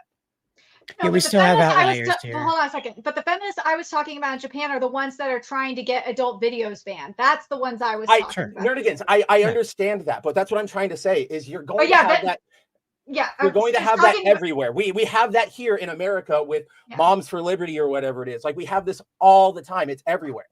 But that's what I'm trying to say is to put Korea's situation on the level with Japan or the US is to do a disservice to Korea because it minimizes just how extreme that situation is over there. Yeah, I totally get it. Like, Okay, yeah, I totally get it. like there was a video I saw circulating today, like this morning, of there are two girls. It's at a baseball stadium. They're like they're not cheerleaders like with like pom-poms, but they're like the girls who go out and like hype up the crowd, or I guess they're still cheerleaders. I don't know if there's a technical term for that position, but they're like sitting on this like sort of floating bench thing, like waving to the crowd. And a guy just like takes his like completely closed beer, shakes it up, and just like blasts him in the face and throws his thing. Nobody cares. Nobody reacts. Everybody is sort of shouting in support of him, even though it's just a woman sitting there, right? Like that's how extreme we are getting over there. We've had incidents out here, like Cider said, we've had outlier crazy incidents, but we don't have that every day, like at every moment, at every event. Yep. Just I don't even know what they're supposed to do over there. Like Korea, just good luck, guys. Well, it's not any better for Marvel. There's apparently a split in their attitude on a. Oh my god! I wouldn't say a similar note, but at least there's a lack of faith in similarities. Yes. Let's put it that way. Yeah. So again, it's not just video games. It's not just anime. It's not just Toei. We have our own homegrown idiocy out of these corporations. So I don't know how many of you out there have heard of this little game called Marvel Rivals, but it is a Marvel hero shooter, kind of like Overwatch. Very, very fun. I personally recommend it. But ever since it dropped back in like November, it has sort of taken the internet by storm. I'm sure, my cheeky comment aside, you've all seen the fan art. You've all seen the videos. You've all seen just everybody playing it. It's, again, I'm a little biased because I play it and I really, really, really like it. But one would think that if you had a very, very successful product with your IP on it, you would want to try and capitalize on that at every opportunity. Unfortunately, we're dealing with Marvel here, and that's not what they want to do. So, pardon me. As always, we're tuning back in with our good friend, Marvel Comics executive editor Tom Brevoort, who I'm sure you've all heard of in the past few weeks and months with him antagonizing Spider-Man fans. But basically, a fan asked him on his blog, where he has a weekly blog where he answers fan questions, gives a little insight into what's going on behind Marvel's doors. And a fan asked him, hey, Marvel Rivals is really cool. Are we going to see, like, do you think Cloak and Dagger will, get any more comic book appearances because of this? Because they're really, really popular in the game. And for those of you who don't know, Cloak and Dagger are really, really popular in the game because they are like one of the best characters you can objectively play as. They're a healer who can attack. Very, very good. So, Cloak and Dagger have been getting a lot of attention. This fan asked, hey, are we going to see anything from them? And Brevoort, in his wisdom, pretty much tells them, I don't see any correlation between a character's popularity in the game and anybody wanting them in print. So no, we don't really look at that metric. That said, we're doing something with Cloak and Dagger. Tune into that. So basically what he's saying is, I mean, it's pretty plain as day. There's not really a summary to give here. It's, even though this game is massively, massively popular for them, he doesn't want to, like, again, I guess the best word really is capitalize on it. And this is one of those things where, like, you didn't have, how do I put this? This sort of is one of those rare opportunities where it falls in the company's lap, right? Where everybody on the internet latches onto a character, whether through a meme or maybe a movie just gets really popular a couple years out. This is like a dream, because this means, oh, we didn't have to have really any plans to capitalize on this. We can respond to it now. And for Brevoort to go, nah, just because, like, he's kind of objectively right. Like, on one level, a character being popular in a game is not always going to translate to them being popular in comic books, because there is admittedly like little overlap, especially with how bad the comic book industry is, and with the fact that like Marvel Rivals is played by everybody: China, Japan, Korea, Africa, Britain, wherever the hell. So like lots of those countries just don't do like Western comic books. So on one level, there's that. But on the other hand, why would you not just go, okay, here's a quick 5-issue Cloak and Dagger miniseries, right? Try and capitalize on it. Try and roll some more people in. Yes, I don't think you're going to all of a sudden see Cloak and Dagger being your #1 seller of all time or your most popular character, but you'll get something out of it. And it at the very, very least, we see this out of Ripaverse, right? At the very least, it's showing that you're listening to your fans and you're saying, aha, I see what you guys are saying. Let's see what we can do about that, right? Yeah, maybe your plans don't afford, right? Or like your budget or your publishing plans, maybe Cloak and Dagger doesn't fit in there. But that's when you go to your editors and go, hey, do we maybe do some variant covers? Maybe do we do, throw them into an Avengers backup story? Something like that. So it's just very, very baffling that he's like so adamant about not acknowledging Marvel Rivals. For example, like this isn't the first time he's talked about this. Way back when the game came out, like in December, January, somebody asked them, hey, Galacta, the big, the sexy anime Galactus, she's gotten popular again because of Rivals. Any plans to do anything with her? And he just went, no, I don't like what he does to the character. And it's just like, what? Okay, but that's kind of not really on you. The fan, like, I want more. Fans want more. Are you going to do anything? So I really feel here that this is a case of sour grapes. That's the phrase, right? Like Marvel Rivals is blowing everything, every other Marvel thing out of the water. Their shows, their movies, their comics, their toys. Their Bellagio water show. I don't know what else they've got going on. But Marvel Rivals is easily the most like popular thing they've done in years, to the point where like even old school Marvel fans are like, oh yeah, I'm totally on that. Like I want to get in on that, even though I hate what the comic books are doing. So it's just bad business. I don't know what's his problem, essentially, is what this boils down to. And it's even weirder too that his framing of this is so weird, because he says, I don't see any of that outside of like 1 or 2 outliers. Okay, so we're actually going to be acting on those outliers. But aside from that, we're never going to do it. Like, it's so weird, because we are getting a Jeff miniseries and we're getting that, whatever they're doing with Cloak and Dagger. I don't know. I don't know what's going on over there. It just feels like he's throwing a multi-month hissy fit, which is just so odd to me, because dude, you opened up the floor for Q&A, like public Q&A every week. Did you not expect to get hard questions, I guess? Like, did you expect everybody to be I don't know. It's just so baffling. How many more partners will Mary Jane have instead of Peter? That kind of question, Mm-hmm. So you know what the best comparison is for this is, like, think about it like this, Spencer. You know how theaters are like worrying about capacity and getting people in seats and all that, and there's all these anime movies I could get. When you said theaters are worrying about capacity, I thought you meant like the other way, like they're getting too crowded, and I was like, what the hell report are you like? Where are you? What world are you on? But then, yeah, no, I get it. And there's all these re-releases coming, and they're getting like advertisement and all this stuff. And notice it's only Western movies that are getting all this, and it's barely any anime movies. It's the same thing that's happening here. I feel like it's a xenophobic thing more than any. It feels like it's coming off xenophobic. It might not be xenophobic, but it's coming off that way. Well, I think you, me, Cider, everybody here in the chat, I think we've documented it enough over the past few years to kind of acknowledge that even if nobody is coming out and saying, like, I don't like the Japanese, I don't like that Asian shit, that's kind of what they mean, right? Like, from Simon Bennett saying, oh, Sentai has to abandon its toku roots if we want it to be popular, to, one of the ones I always remember, because it is just so, like, if one of us had posted this, we would have been literally dragged through the streets. But if you guys recall, back when Tears of the Kingdom, the new Zelda, when it came out like 2 years ago, Kotaku, a couple weeks before it came out, did an article where they were like, hey, look, here's how you can play an emulated copy of Tears of the Kingdom right now with like download links and instructions. Unsurprisingly, Nintendo went, okay, we don't like that. You're not getting a review code.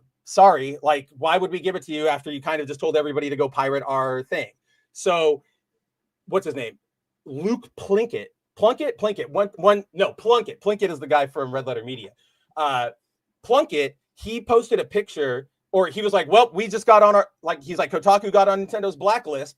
And then he posted a reply picture, and it was an American pilot sitting in his plane during World War II, like about to take off. And you can see all the like bogey marks, right? Like marked by Japanese flags and the Nazi flags, because that's how you marked your kills back then.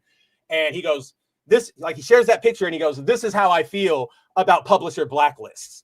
And I'm like, did you just insinuate that you want to like go and shoot down a bunch of like Japs because you didn't get a copy of Tears of the Kingdom? So we know that, like, I would easily say there is an element of that. Like there's, you're seeing it right now, actually, Nerdigans. I can't, this is such a perfect, not a jump, because it's not like we had it, I don't think we had it on deck, but a good coincidence. Claire Obscura 33, whatever it is, right? Whatever that new French RPG. I know people are loving it. I have no opinion on the game. I have not really looked into it at all. All I see, it's pretty. That's cool. But a lot of people are going around going like, wow, this game finally saved turn-based RPGs. Like, after years of us hating this, they're finally back. Finally, somebody is listening to us. And it's like, you play the game and it is literally the same gameplay as like Persona 5.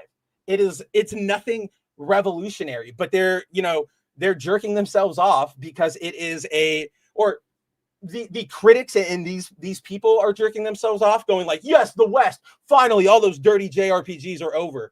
Even though the devs, like, they've given multiple interviews where people go, hey, what were your influences on Claire Obscura? And they're like, Xenosaga, Shadow Hearts, Final Fit, like they are weebs, but everybody now, it's sort of like it gets filtered through that lens.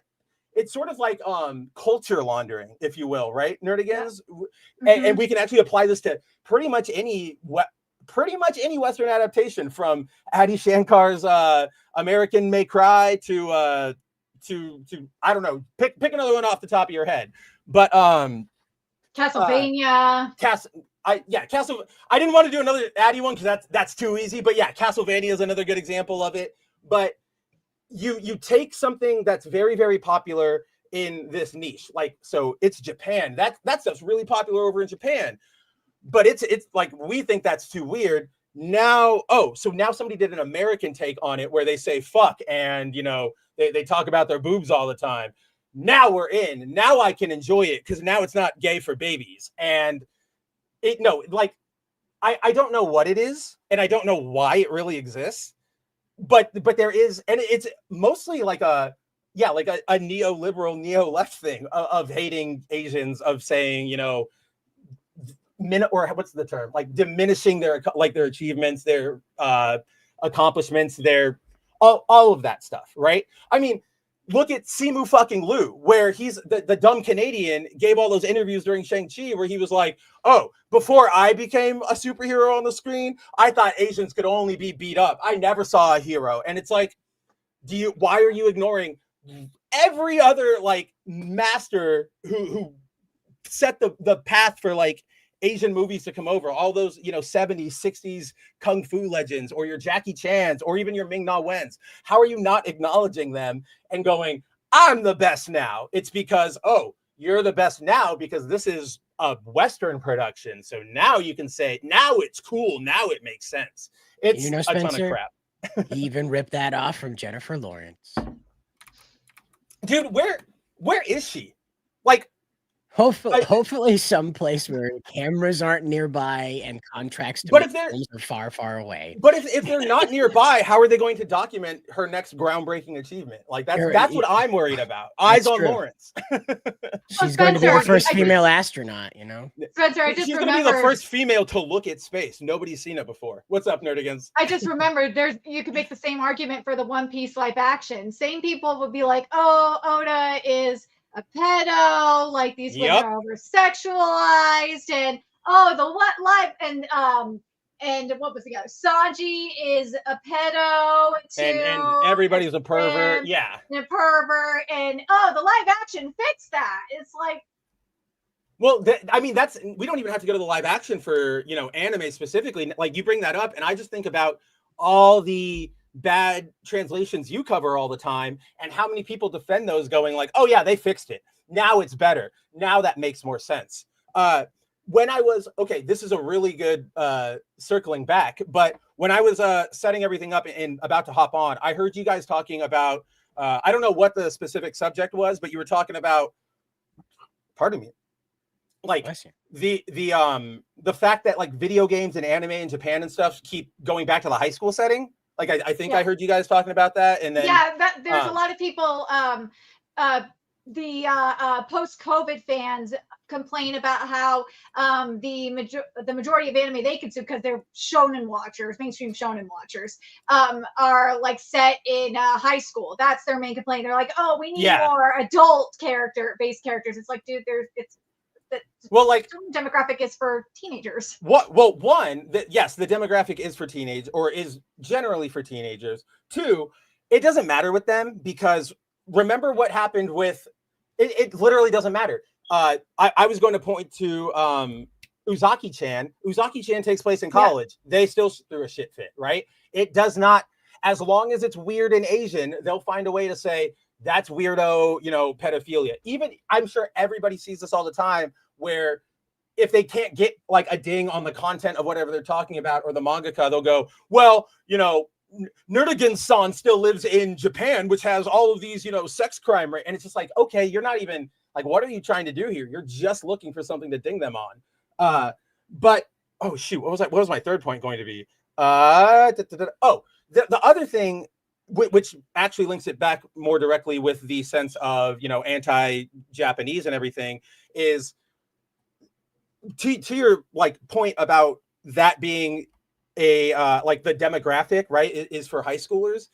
In Japan, I think, Cider, you might have mentioned this, or maybe I just dreamed it up while I was getting on, but in Japan, high school there is so much different. It is like, yes, it's big and it's foundational in our time here, but for them, it is like almost like a whole life, right? Like they have it's so deep, it's so intricate, it's so, everything revolves around it, from your after school activities, your clubs, your friends, like yes, we do that here, but with their culture and the strictness of it and the formality of it, they're like, it's so much more culturally important there.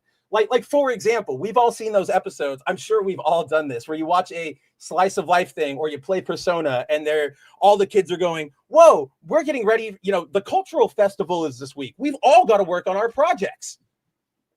I knew giant dorks in high school. None of them would have been excited to do like a cultural week booth, right? Like that's not something we care about here.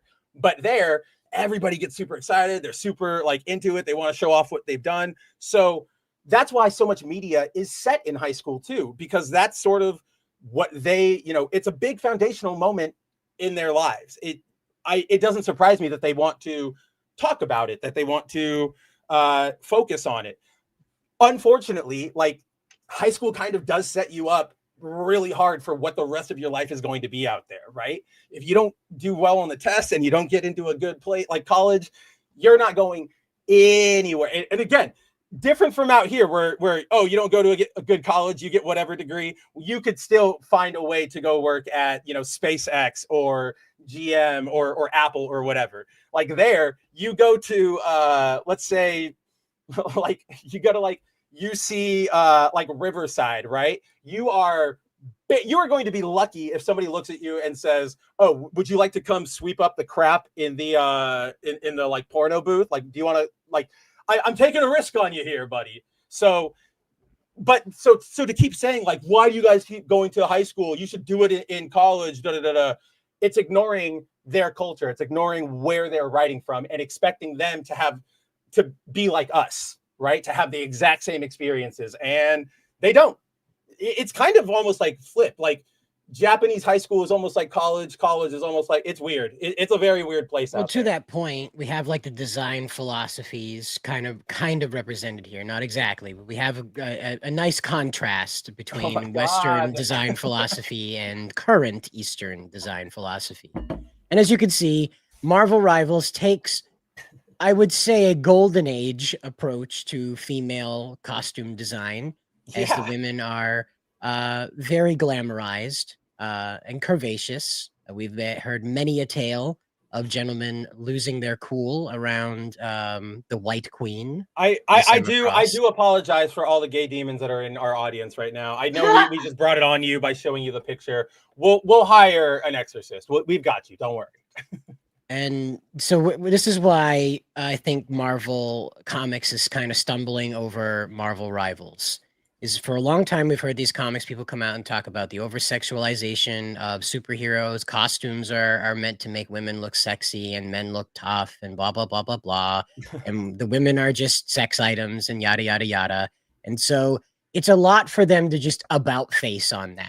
I didn't even think about this. Yeah.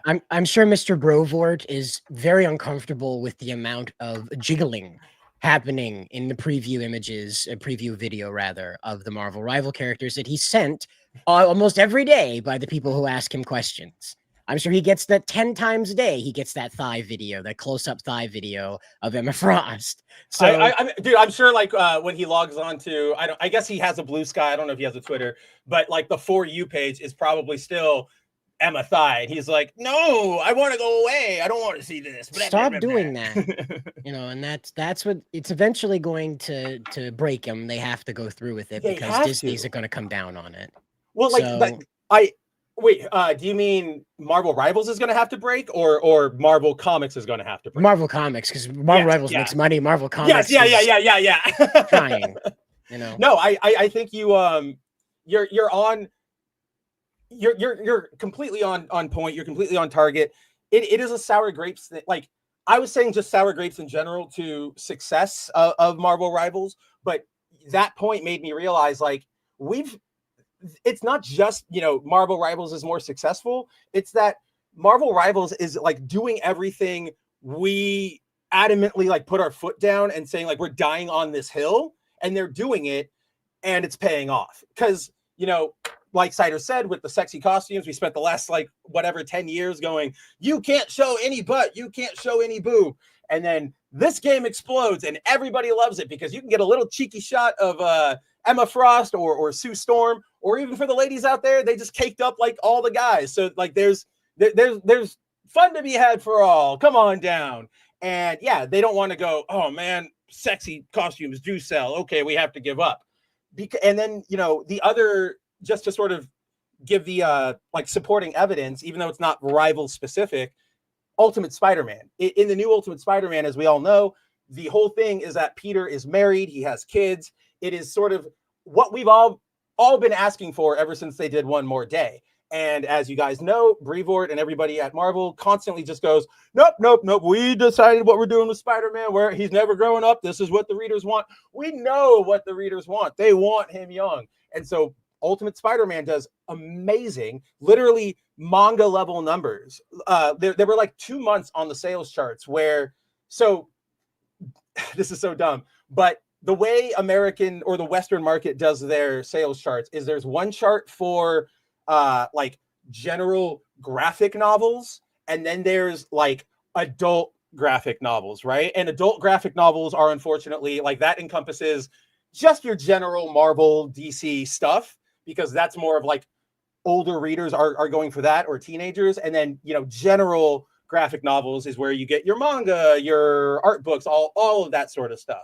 So yeah, for the last 5, 6, 7 years, you have not seen a Western title ever, a trade collection or anything like that. It has not placed on the general chart when you take into account manga.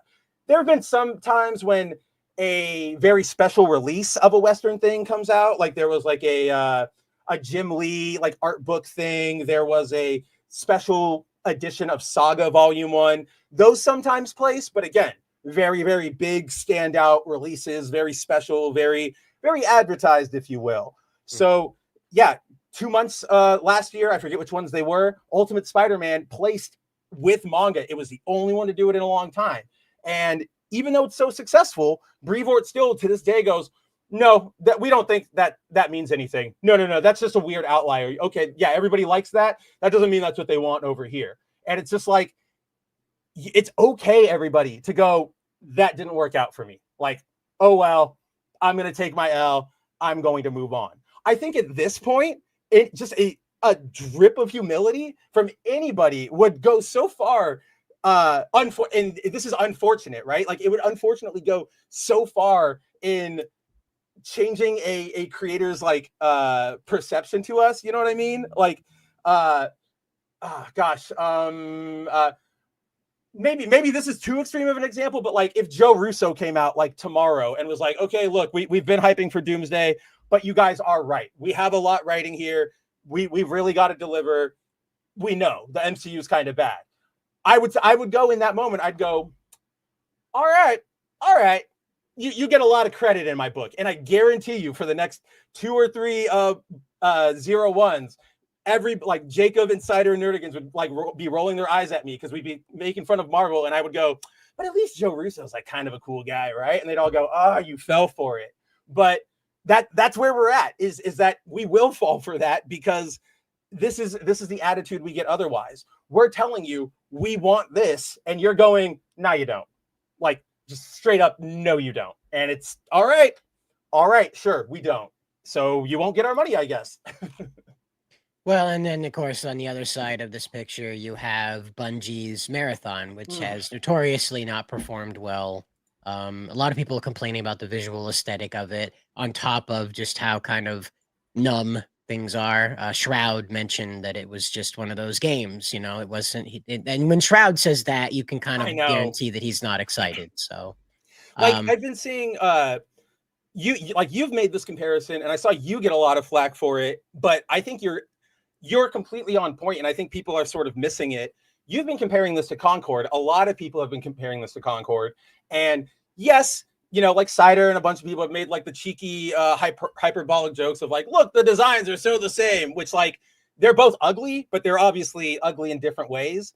But this is very, very close to Concord in what Cider just said there. Like, it's just one of those games. It's sort of soulless. I look at that first trailer and I don't get anything out of that. I look at it and I go, this is both noisy, like there's way too much going on, and there's also nothing going on at the same time.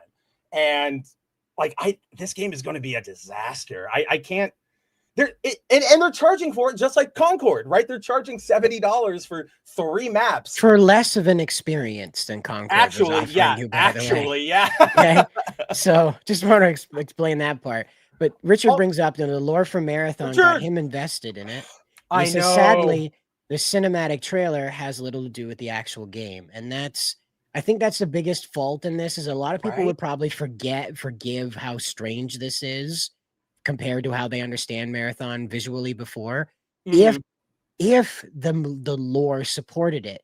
But the only thing they really drug through was some of the names, some of the metaphors.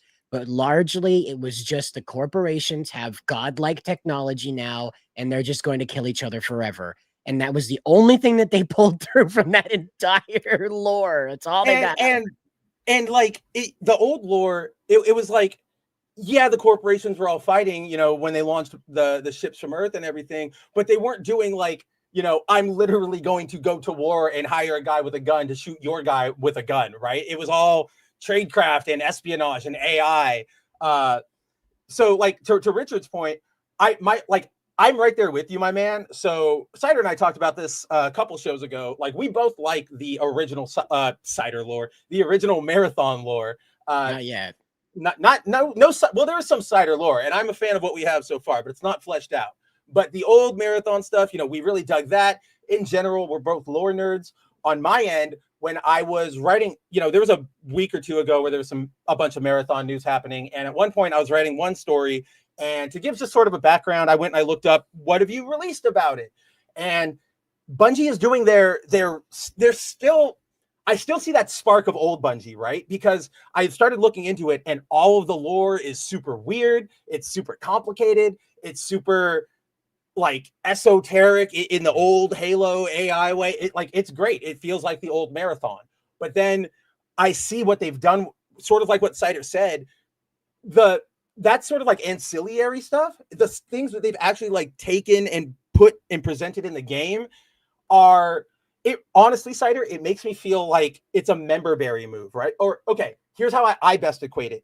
Do you remember in Deadpool when in the final fight when Deadpool and Colossus are fighting Gina Carano, and it's taking place on a helicarrier, but nobody sort of acknowledges it because it's like sort of that Easter egg, and that's sort of the point. It's like, look, it's the helicarrier. You all remember the helicarrier? Yay! That's what this feels like. Like you all.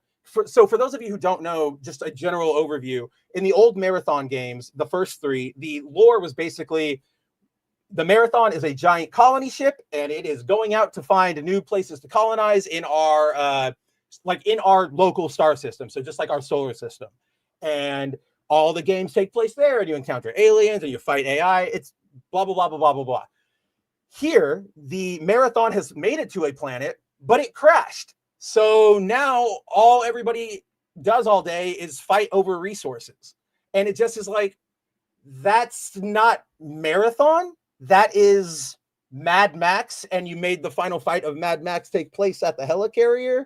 Like it's a bummer because I don't know about you guys out there, especially like you, Richard, obviously you're into like Marathon and Bungie stuff.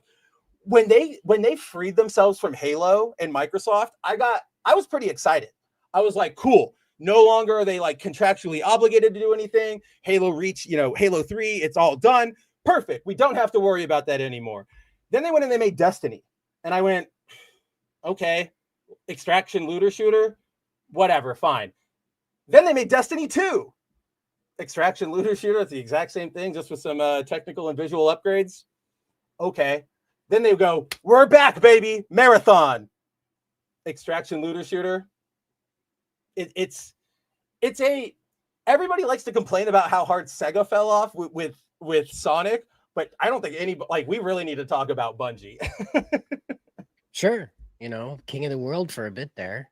But the problem in Marathon is chiefly that it just Dragon Ball evolutions the Marathon franchise. There's things here that are marathon-y, but that is not Marathon beyond those things. And it's very sad to see. Like these character designs aren't awful, but they need a lot of work.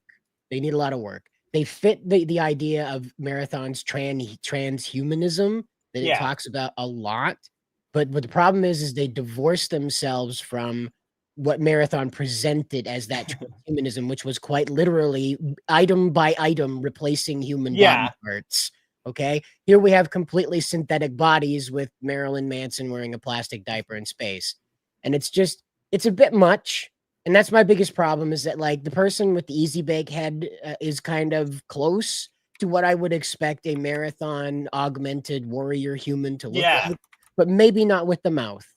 That's still a bit much for me because again, if you're thrusting these people that have been augmented very painfully into war, which they're not anymore, they have these syntho bodies and these it's not entirely clear if they're all going to be human-based mercenaries that either exist as a digital consciousness or like a matrix upload into these worm poop bodies. And it's not clear yet if that's the case, but there will be AI mixed in with this because there's rogue AI on the Marathon that did take a physical form a couple of times.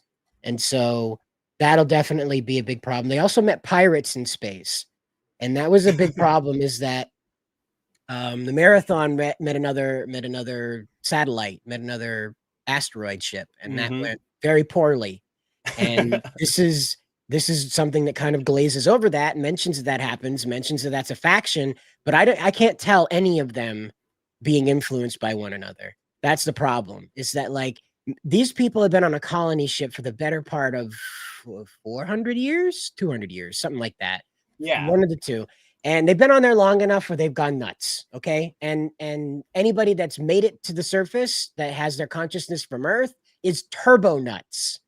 And they're not addressing that at all. We're just cool mercenaries. We just run around murdering each other forever with our neat gizmo superpowers that we just pulled out of our ass because none of the Marathon characters had any of these capabilities before or even theorized them. The original Marathon protagonist, guys, for those who don't know, faceless security guard. Like, yeah, you're just not a dude. like, okay, there's Master Chief, right? Who technically is like a faceless hero, but he's a Spartan. Like, he has all those upgrades.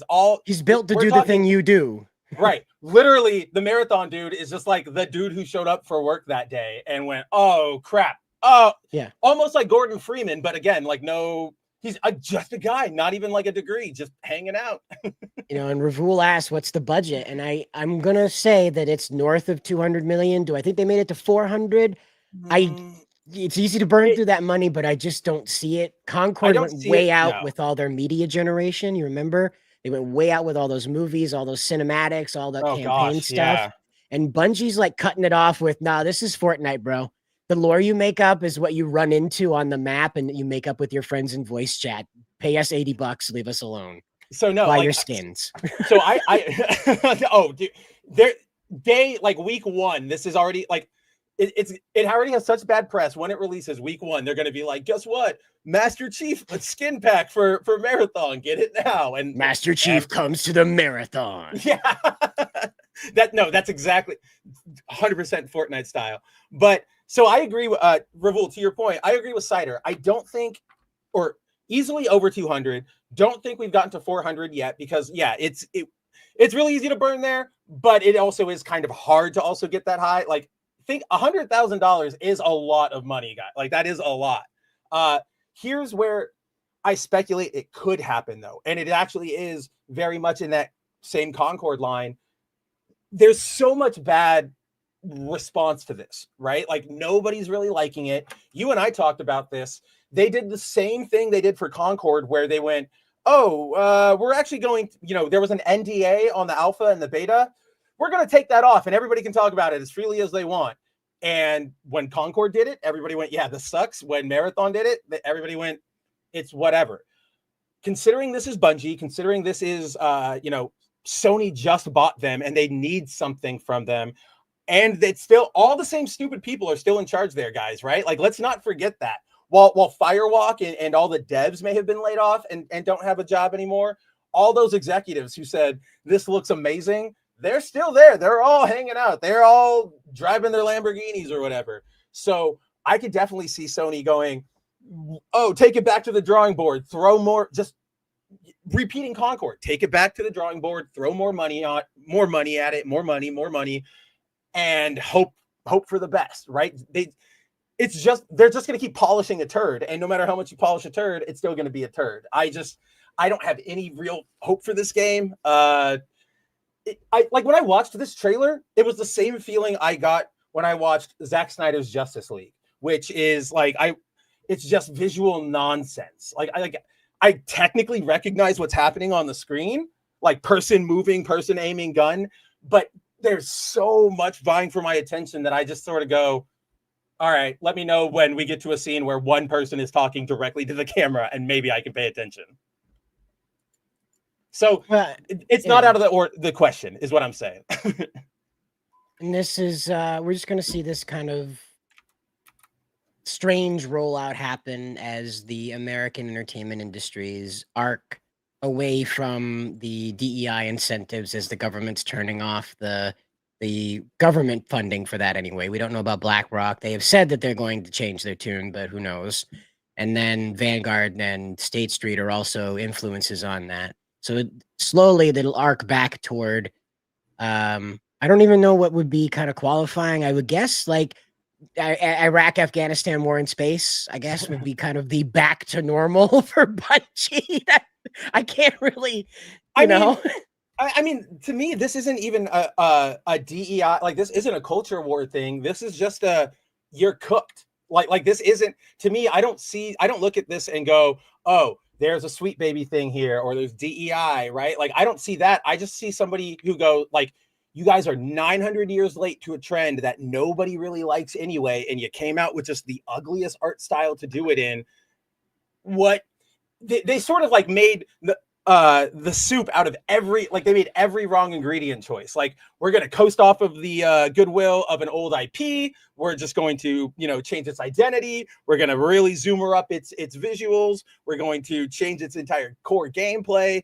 And they thought they were cooking, and they absolutely weren't. This, like, that's, to me, is why I was saying I feel sorry that Bungie is gone, or like, not that Bungie is gone, but that we never really got to see them do anything, right? Like, I was so excited for them to do anything after Halo, and then they sort of just showed that, oh, you guys might be a one-hit wonder. And so far, that's what we're seeing. Like, I don't know how many people out there actually know I know you guys do, obviously, but like, know the definition of what an extraction shooter is. It's a pretty new genre, so it doesn't really have a lot of big games out there. Things like Hunt for Tarkov or Destiny or Tom Clancy's The Division, right? These are extraction shooters where the entire point is you drop in, you go to a mission marker on the map, you kill a couple enemies, you get your loot, and you try to make it out to an exit point. I can't tell you guys how uninteresting that loop really is. Like, of course, some people really like Destiny, some people really like Hunt for Tarkov or whatever, but as a general sell, it's not a very exciting loop. It's just drop in, kill the same enemy, get item, leave. Drop in, kill enemy, get same item, leave. And like this was a single player shooter. It didn't need to be this, and yet because trends or whatever, here we are.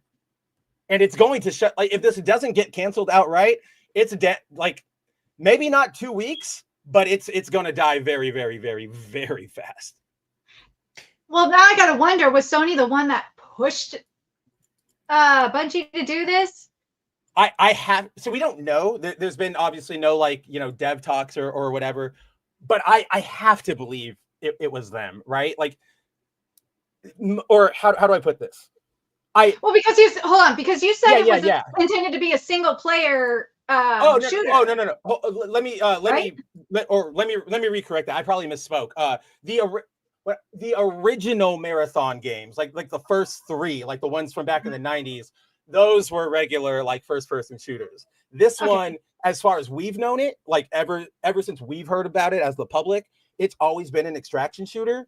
But Nerdigans, I think you are really onto something there, which is I think I glanced, like I barely tapped on it a second ago, but I genuinely think this was a Sony push, right? I'm sure there was some element of it that Bungie really did want to do, right? Like, hey, we want Marathon, maybe we want to upgrade the visuals and give it this weird, cyber Android like looking like aesthetic, blah blah blah blah blah. I can see that. But then to see such a hard pivot into an extraction shooter, and it's sort of like, it's the hard pivot into the extraction shooter. It's the fact that this is coming kind of like 2 years after they paid a bunch of money for Bungie, and they haven't been happy with it. Like, there are lots of reports out there of Sony executives being like, yeah, we thought Destiny, buying Destiny was going to be amazing for us, and it's not. People are not really responding. So you have that, you have the just general Sony backing, and then again, as you know, Nerdigans, like as we've all been following, they're in super hot water right now. And what do we all learn here, folks, when we're learning a skill as a kid, sports or music or art or whatever, is always keep your cool. Don't freak out. Just, game's going wrong. The second you start letting your emotions get to you, that's when you're going to start making mistakes. That's when you're going to start throwing pitches right down the middle instead of throwing a slider. And that's what we're seeing, right? Sony is crashing, and they just keep going, like, Concord, is that going to work? Shit, it didn't. Marvel Spider-Man 2, is that going to? Shit, that didn't. Marathon extraction shooter? Shit, that didn't work. But if they'd have sat for a second and gone, what can we do with Marathon? If they'd have sat and been like, okay, we can be patient and build out a good game, maybe give it a multiplayer component that is some sort of live service, they'd be in a way better position. But because they're freaking out, they just went extraction shooter. You know what I mean? So even though, yeah, I think you are onto something there, Nerdigans, that this is probably largely from Sony. I'm still not letting Bungie off the hook. Like something I here wouldn't was let still Bungie from off them. the hook. I know you. Yeah. I know you weren't. I was just saying that as sort of like a cap off. Like I'm not letting him off the hook. I gotta wonder though, if here's the thing that I think is very interesting as well is you have like games like It Takes Two, which is very popular with the co-op, and now Split Fiction, which is popular with the co-op. I don't know why Sony didn't look at that and also look at previous Marathon games and be like, oh, why don't we do Marathon was known for being a single player. Why don't we do something like It Takes Two or now obviously Split Fiction was not out at the time, but like what I mean? Yeah. Why don't we do something like that and incorporate it into the campaign? Let's do or incorporate it into like an online multiplayer, and maybe even mix in like some of the good things that people liked about Halo into it in terms of like I'm talking about like game engine gameplay. Yeah, of course. Like in terms of the online multiplayer specifically, because there's a lot of things that people liked about the online multiplayer. I think if they would have done that, I think that would have worked, and it would be crossplay between PS5 like Xbox, and PS5, PC. all that stuff. Yeah, I think if they would have went that direction, it would work. But I was talking to Cider about this earlier. Something that I saw, I think it was last month or a couple months ago, is that Sony Group is doing like an overhaul. And that's including like with Sony Interactive and like it's all their divisions. Right. Yeah, and you saw like the head of Sony company-wide overhaul. Yeah, company-wide overhaul. And you saw like the head of PlayStation got / Sony Interactive got was removed and stuff like that. So I wonder so that's why I'm like, I wonder if Sony Group is going, the person that they have from Sony Group there, I wonder if he will step in at all and maybe intervene with this. I don't know if it's too late into development or not, but like there could be that I feel like there's still, because of the Concord situation, I feel like there's still a slim possibility that could be the case because of the negative response to Marathon so far. So before I get into it, I'm just going to say this at the top. Nerdigans, you're thinking too smart, okay? You're thinking too much like somebody who actually likes video games and cares about players.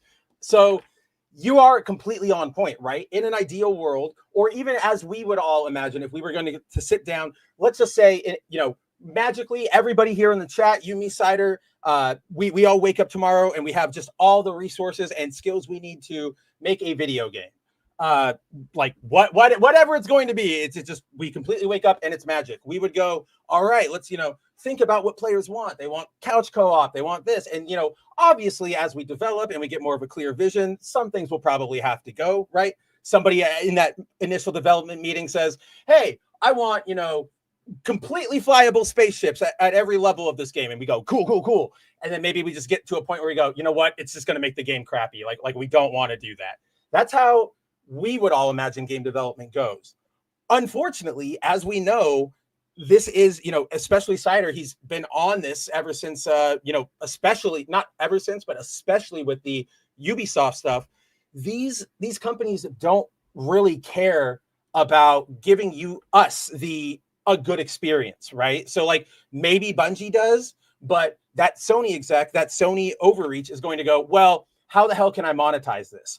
I want line to go up. I want my Fortnite. What are you going to give to me? So that's why we start seeing these really strong pushes for really egregious monetization. I mean, Justice League Suicide Squad killed the Justice League. That one didn't start out as a live service game, right? Like that was originally first it was just another Batman game or like another entry in the universe. A lot of people were thinking it was going to be Superman, which I'm pretty sure it was, considering how he's like the best looking and animated character in that game. I'm pretty sure they spent a lot of time like, oh, how's he going to fly, work, da-da-da. And then they go, oh, we have to make him a villain. Okay, cool, whatever. But that game, look how it got ruined. So it goes from, Superman to Suicide Squad-esque Arkham game to, make sure you monetize it, make sure you throw in all of this stuff, and it completely ruined the game. So I would wish that would happen, Nerdigans, but I just feel like in this atmosphere, especially when we're dealing with these AAA developers, to hope for any level of that like player respect or to air to players is like I have that hope sometimes too, but even I admit like that's pie in the sky. To your shoot, what was the second that you the Sony guys. So so to link it together, I don't remember who the new Sony guy is. I don't think I've really like dug into him. Here's my problem is that we would think that you hire somebody to oversee your video game division or oversee a video game subsidiary, somebody who at least knows video games, somebody who could at least tell you like, oh, that's an Xbox One, that's a 360, that's an XS, or what, just some above average level of video game knowledge.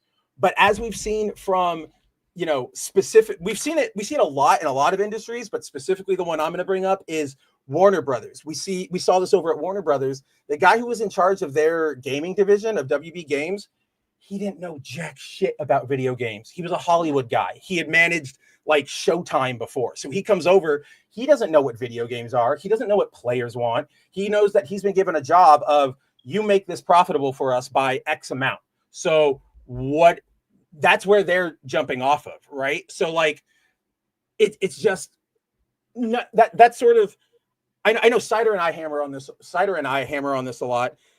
It's so like, you kind of have to not, if you want to find good developers who treat us right and really care about giving us, good experiences and they're loving their craft, you're never really going to find them in AAA anymore because all of this stuff has to be sacrificed to give me a microtransaction. Yeah, no, like Richard's right. WB used to be really, really, really good. There was even a point where like what was that run of games? So I would say like, Arkham with Injustice, with the MK like 9, that was a pretty good run of like 5 years where they were like coming back from the grave kind of. And then they just went so hard on monetization and this idea of like, we want to franchise everything out into multiple media. Like they don't know what they're doing, guys. How every investors meeting from WB has David Zaslav going, yeah, don't worry. We saw that, the movies and the video games and the TV sections aren't doing well, but we're going to lean into our key franchises. And that's really going to get us, attention. And they always name DC, specifically Batman, Lord of the Rings, Game of Thrones, Harry Potter, and Mortal Kombat. Ever since Zaslav came in and he started like regurgitating that, the only things that have gotten projects are DC, like with the DCEU films. And I guess Lord of the Rings got the animated one and Rings of Power, if you want to count that. But they don't know what they're doing, right? They just go there. I guarantee you, when they get off of those investors calls, they just go, I thought people liked Lord of the Rings. You're telling me Hot Topic didn't sell out of their Night King bath bombs? Are you kidding? Like what? Everybody said it was going to work. Everything is fake. I mean, I could go into Sorry to save me. Otherwise, I'm going to start ranting about what we were talking about earlier about housing. Well, here's the outlier. Here's the outlier to this, though. And I know it's probably an exception to the rule / outlier, and that's Insomniac Games. Because remember, the head of the studio just stepped down recently, and he's been there for a long time. And I saw the people that are taking over. It's 3 people taking over, and I know 2 of them have been at their long time gamers, and they've been at the studio for years. Like I think I think them has been there since like the beginning or something like that. I could be wrong. Are you sure you're talking about Insomniac? Yeah. The Spider-Man people. Yep. Okay. I'm hearing it. Yeah. I was just trying to see if I could dig in my mind. Yeah. I was like, are you thinking of them or are you thinking of the of Naughty Dog or no, the Ghost of Tsushima people? Yeah, maybe I am thinking of Sucker Punch. Hold on. I think you're thinking of Sucker Punch because was it the Sucker Punch head that dropped that stepped down recently, or Insomniac? It's one of the 2. I'm gonna probably say I think it was Insomniac. Let's see. Sucker Punch stepped down. What does that say? Nothing from Sucker Punch. Insomniac Games. Step Down. Okay, it was Insomniac. You did get that. Yeah, that's what he did it in January. Wow, Yes. This completely went under the radar for us. Like I didn't even hear about this in passing. Like this is literally the what is it that Trump says when Ruth Bader Ginsburg was dead? Like this is the first you're telling me about it. This is the first I'm hearing about it. But here's the thing why I have hope, a little bit of hope for Insomniac is because look at the people that are taking over for him. They've been at this, except for maybe like one of them, maybe. Two of them are longtime gamers. They've been at the studio for years, and I feel like the studio and hell, the head of the studio, he hand selected them. So I feel like Insomniac Games could make a comeback.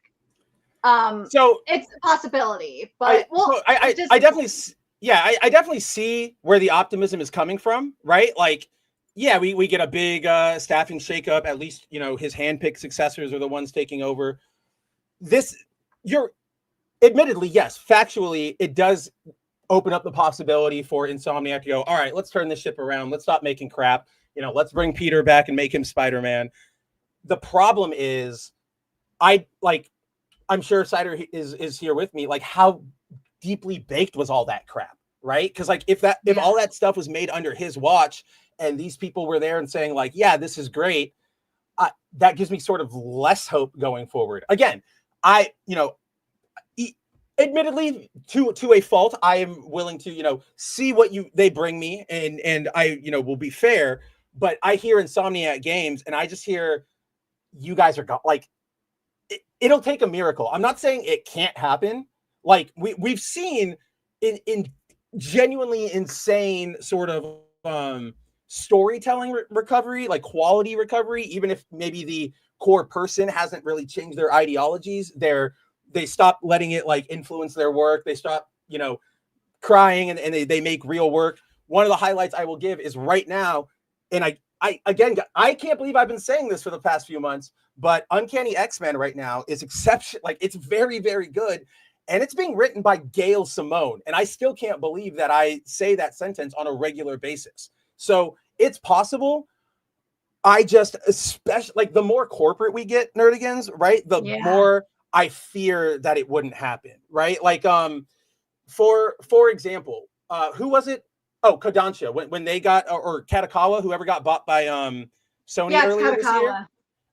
When Katakawa got bought, like that was sort of my main fear. I think that was a lot of our fears was, yes, objectively getting bought by Sony and being able to have the financial support and the like supply support and everything to get projects off the ground and get them distributed. Everybody's going to want that. But it's that influence of, oh, you're going to get hyper corporate now. Like you're going into Western like corporatism. Now that's where, again, we start sacrificing quality of all this stuff to, just to money. Timon, I don't know which ones you're talking about, but the old ones were good. I didn't play that new one, but the old ones were really good. I think I don't know what you think, Spencer, but I think maybe the only company that hasn't been affected by the Sony overreach, maybe it was Sucker Punch with Ghost of Tsushima. Maybe that was the only studio that hasn't been affected by it. You could make the argument that that Insomniac Games, like with Spider-Man, and I don't know the full situation if Sony was behind them getting Sweet Baby Inc. And same with Ratchet. I have no idea what speculation. Wait, for just time there, just because I do have one bit of info. I know Spider-Man, I don't know how Sweet Baby got involved there, whether that was them or Sony. I do know for Ratchet and Clank, it was not any consultancy groups, because this was sort of right before they all kicked off. But also specifically, if you'll remember, Nerdigans, we had like a writer and like one of the programmers going on Twitter back in like 2012, 2011, and like bragging about how they were like, they gave Rivet boobs, and I freaked out about that. That wasn't right. So it's like, oh, that one was actually like the hostile takeover from employees within sort of situation, right? So that's That's the clarification I'm giving because I specifically know that one. But keep going. Okay, so like here's the I know you know the usual suspects were, and I think we talked about last week because it happened like while we were on stream. And this is why the Ghost of Yoda protest or boycott or whatever is going to fail is because you have the voice actress from JoJo's Bizarre Adventure Part 6 Star Ocean, Pharaoh's Eye. She is playing the main character. And let's be real, the majority of Westerners were going to play Ghost of Tsushima, Ghost of Yoda in Japanese anyway. So yeah. Have you played? Does the original even offer English? I genuinely don't know. I haven't gotten to play it yet. The original, from what I know, has an English dub and a Japanese dub. But Yeah, like the majority of people I know, majority of people I know played it in Japanese. But yeah, so the moment I saw that announcement, I'm like, yeah, that boycott that people were talking about, that woke boycott, done. You're gonna have all the weebs buy it just for her. I mean, a lot of times, unfortunately, like both, like I notice this with things like I support boycotts of and things I don't support boycotts of.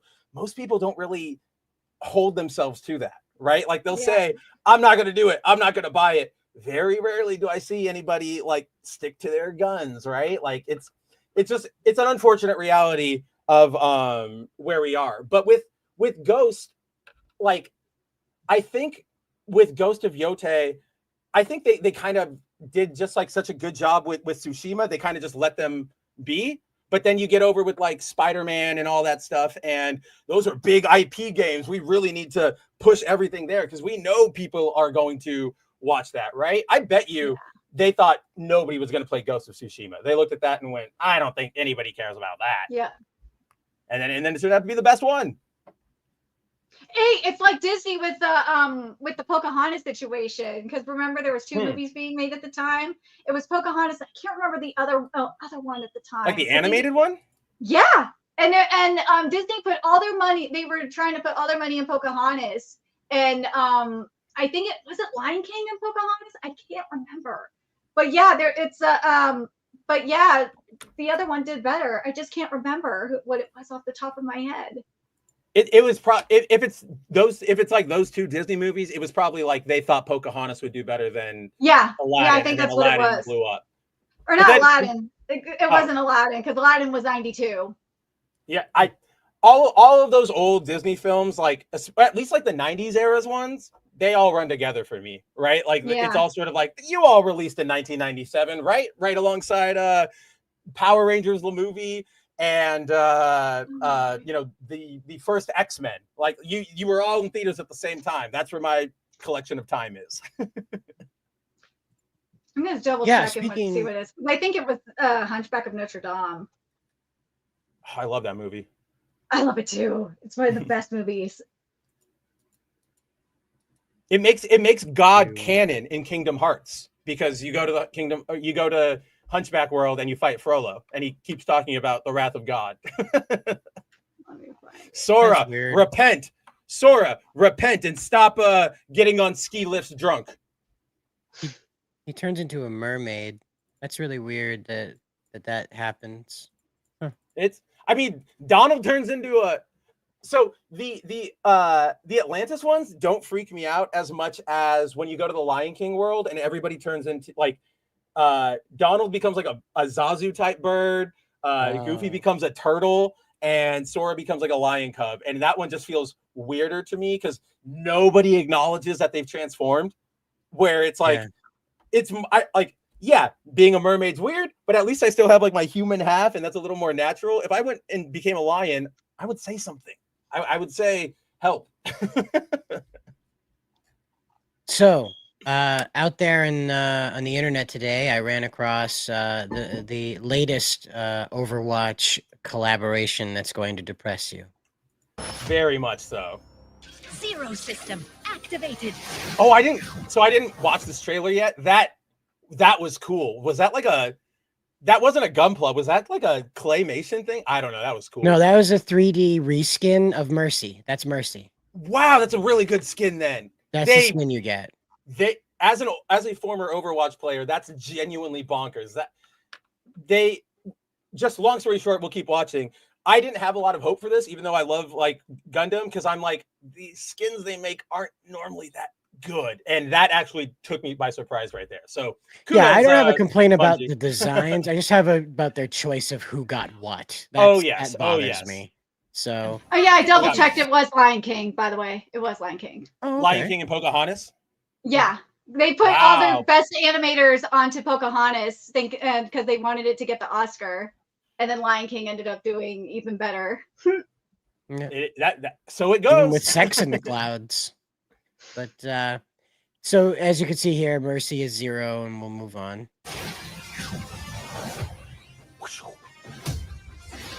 I do want to point out, though, before we get too far, you'll note a distinct lack of 2Mix and the early 2000s Y2K Japanese dance scene. You're going to miss that because apparently Cowboy Bebop, you could get a whole of seatbelts to come in and they'll give you permission, but 2Mix, they're not going to let you. I know, it's their so, music.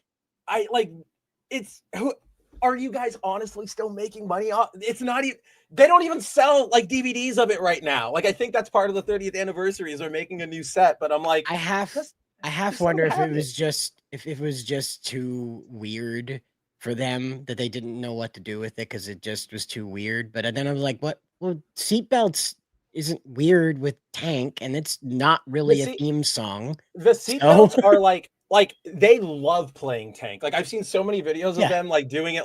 They do it everywhere. You can find, if you saw, it's the most popular song they've ever made. But like you would normally think, right? Like if you go up to, I don't know, like Taylor Swift, you say "Shake It Off," she would be like, "Ugh, if I have to." Or you go up to Tyler Perry, or not Tyler Perry, Steven Tyler, Steven Tyler, and you ask him to do like "Dream On," he's gonna go, "Oh man, I really like that one." But they like, you go up to them anywhere, they could be like in line buying gifts on Christmas Eve for their family last second, and you go, "Can you play Tank?" And they'll be like, "All right, 5 seconds, like 5 minutes, let me go set up," and they'll do it right there, and they are always so happy when they do it. Show me the future. Man, these look so cool. Oh, that's actually pretty upsetting. We'll talk about it. Like good upsetting. Zero,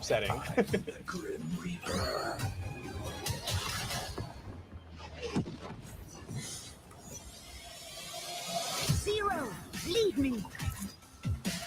Oh, that's kind of cool. They kind of at least got the font. Anything that stands in the way of our path will be eliminated. We're in this together. What in the hell are these choices? Well, they're not meant. They're meant to be the characters, not the. No, I know, but like the characters they chose to get the skins are so weird. Like we'll talk about it. It's just like so off. Oh, good. Is my specialty. I look objectively like this looks so cool. War is a ruthless thing. It taps that like 13-year-old lizard brain. Is only the beginning. Where like giant robots fight and I can get in on fight. Yeah. But yes, there's is that all 4 of them, right? Yeah. Yep. Okay. So as you can see, Ramparta. Ramatra. I've never known how to say it. That's one of the newer ones, so I don't know that one. Enemy AI guy who's got like anti-hero vibes about him now. And he's got like dreads and stuff. Yeah. He's formerly the leader of the evil AI that's a little more gray area than he used to be. And so that character is Epion. As you know, Soldier 76 is Tall Geese. And then Reaper is Death Scythe. Now, everybody had lots of opinions about this roster. For starters, everybody was very mad that Nataku and Heavy Arms did not make it in. They were very upset about that. I was going to get upset about that because there is literally a character in Overwatch that they added like in Overwatch 2 who his entire thing is he uses like 2 giant like chain guns as like his standard kit. He's a tank. You have Heavy Arms right there. His special move, he like unloads I'm just like, come on, it's right there. It's right there. Bastion is like the perfect allegory for heavy arms, though, because he's got that personality conflict that Troll had. I completely forgot about Bastion. Like that was completely just didn't even remember he was a character. Yeah, that's a way better pick. And you know, the other one was, of course, Nataku not making it into this.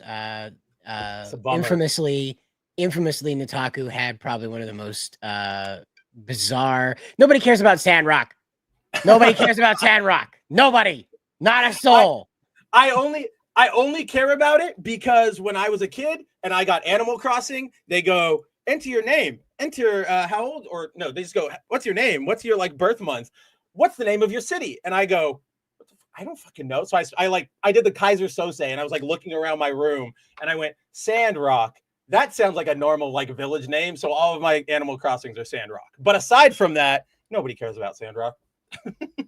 It's true. I mean, of all the Wing Gundams, somehow that became like the most one, it's because, it's like I think a lot of people end up, okay, how do I put this? Like they have like a rose-tinted recollection of how cool Sandrock was. Because yes, objectively, pretty cool design. Well, he's kind of got a boring like base design. It's just like black and white, almost like a colorless RX-78 too.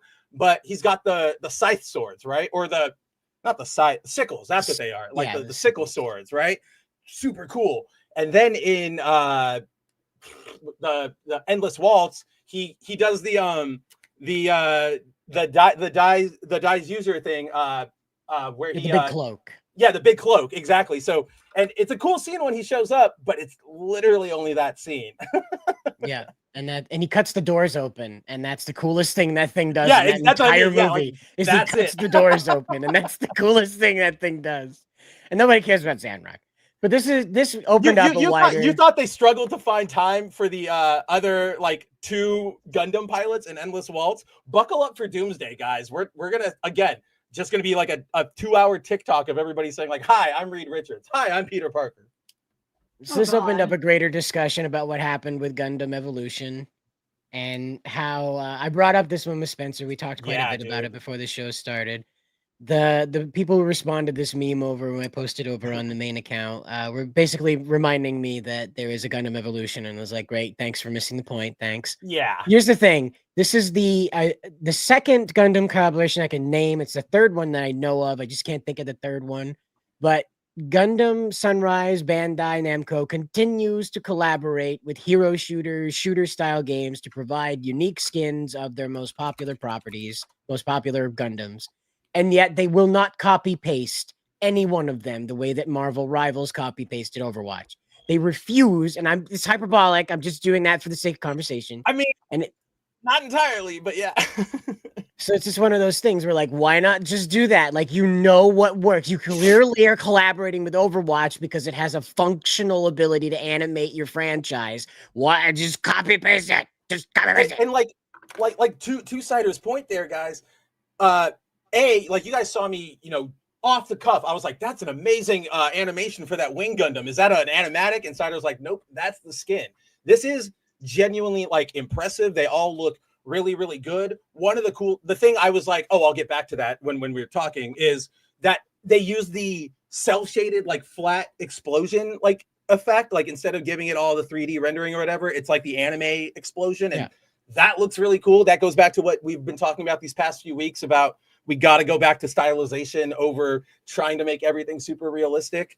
But like, I was thinking about this. So yeah, Cider and I were talking about this earlier. We were talking, yes, we know Gundam Battle Evolution exists. The problem is it's really complicated, like for a hero shooter. So for those of you who don't really have experience like playing this, like whether it's TF2 or, Overwatch, Marvel Rivals, one of the appeals of these systems is that you pick a character and that character, like all of their kit, all of their weapon is already there. You don't have to pick up anything. You don't have to worry about, is this a better gun than that? You pick your character and you sort of pick by play style. And in Evolution, they overcomplicated it by making it like they really leaned into the customization. Like put on like an extra +1 cannon, put on an extra +5 defense thing. And in these games, sort of one of the big appeals is that you can just jump in, right? Like I can boot that up right now, hit play, and I don't really have to, it's not a big switch over in my brain. I don't have to start thinking that hard. But then when I go to Evolution, oh, I got to take in all these stats and all of this bull crap and all of this. And so, yeah, like there should easily be a hero shooter of some kind that's Gundam related, because they have so many properties to choose from, or not properties, but like entries to choose from, if you will, from like we were even talking, you can do the SD guys, like the little SD Gundam guys. One of the cool things about hero shooters is, you know, even with Overwatch, they're pretty good about taking really unique concepts and making them playable. Like, yeah, there's a hamster in a ball in Overwatch. In that Star Wars Hunters one or whatever it is that's like closing down, there's 2 Jawas standing on each other's shoulders pretending to be like a stormtrooper. It's great, but they work in the game because it affords it like that. So it is just this weird like resistance, I guess, is what it is. My spec, you would have, I don't know if you necessarily would have to neuter the Gundams, right? I think. Well, you know, one blast from Wing Zero's dual buster rifle onto the battlefield is going to take out everybody. But that's what I mean. Like you can do specials. Like I don't think, you know, have Wing Zero. You fight. Oh, now he goes up in the air, sort of like Iron Man and Rivals, and he just like unleashes his big old beam down on the ground. Right. It's then got you go a back down. Condensed area of effect. Right. Yeah. Like that's why. Yeah, you can't have, you know, full on colony cannon. Well, colony cannon, or like the effect that when Gohan fights Cell and he hits him with the Kamehameha and it goes like off the planet's surface. Yeah. Can't have that, obviously, because we still have to play within the gameplay confines. But they're outside, and I think, you know, obviously check me here, Cider, but I think as far as I can remember, outside of like the special forms, so like the God mode for, or God mode for God Gundam, Burning Gundam, whatever, Shining, the gold one, whatever it is, it's got like 7 different names, whether you're watching the dub or the sub. The Unicorn, like upgraded version, those are super strong, but aren't like the most of the regular suits sort of on par, right? Like, because they're all sort of, they're all very specialized, but they accomplish the same sort of relative. Well, what I mean is they all sort of accomplish the same relative damage. You know, that's Wing what I mean. Zero and the Wing Gundams, as celebrated here, are a unique bunch in the franchise in that they are utterly invincible. That unless the pilot wants to lose, they will not have any damage done to them whatsoever. So this is a very extraordinary situation. Most Gundam pilots get fucked every which way but Sunday the second they get shot once.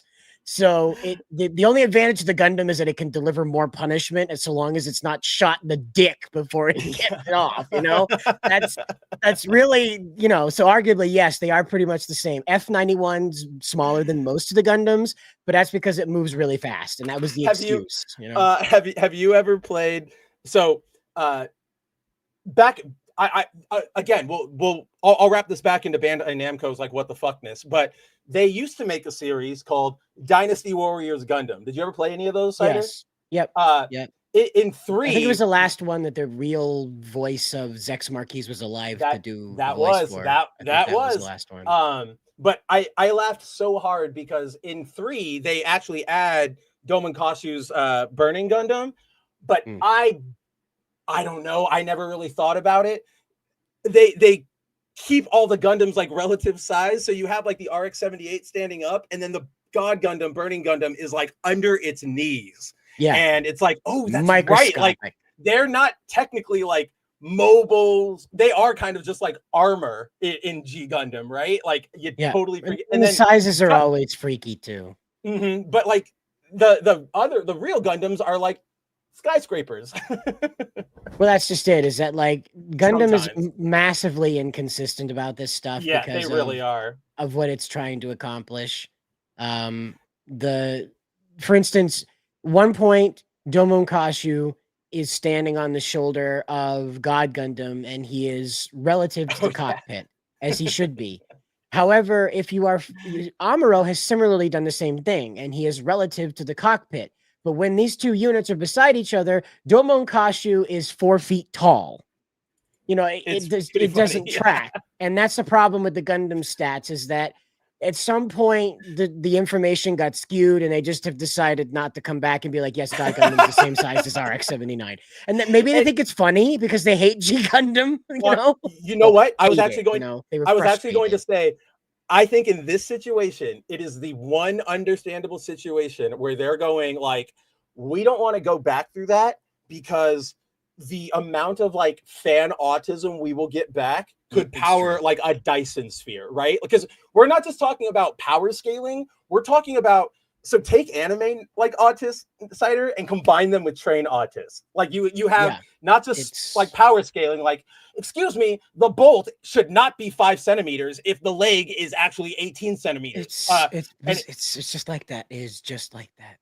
And you know, like, I love Gundam. I love all of this stuff. You guys are technically right, but I don't blame anybody for not wanting to deal with that, because even if you said, I am the autist of autists and I'm going to properly do this, you have to align, what is it now, like 50, 60 years of not just one series, but like multiple spin-offs and multiple mangas and multiple like Gunpla exclusive kits. Like, good luck, man. Good luck. And well, speaking of, hold on, real quick. And speaking of, there is a new Gundam manga coming out too. There is. They're doing a big push lately, or not a. I don't want to say a big push because it's always been popular, but I think the buyout from Bandai Namco of Sunrise like a couple years ago is really giving them like the fuel to start like churning things out. Yeah. But yes. Yeah. The media is definitely more accelerated. But Operation British comes up here from Ravul Arvita, a member of the channel. You think we forgot? You think we forgot Operation British?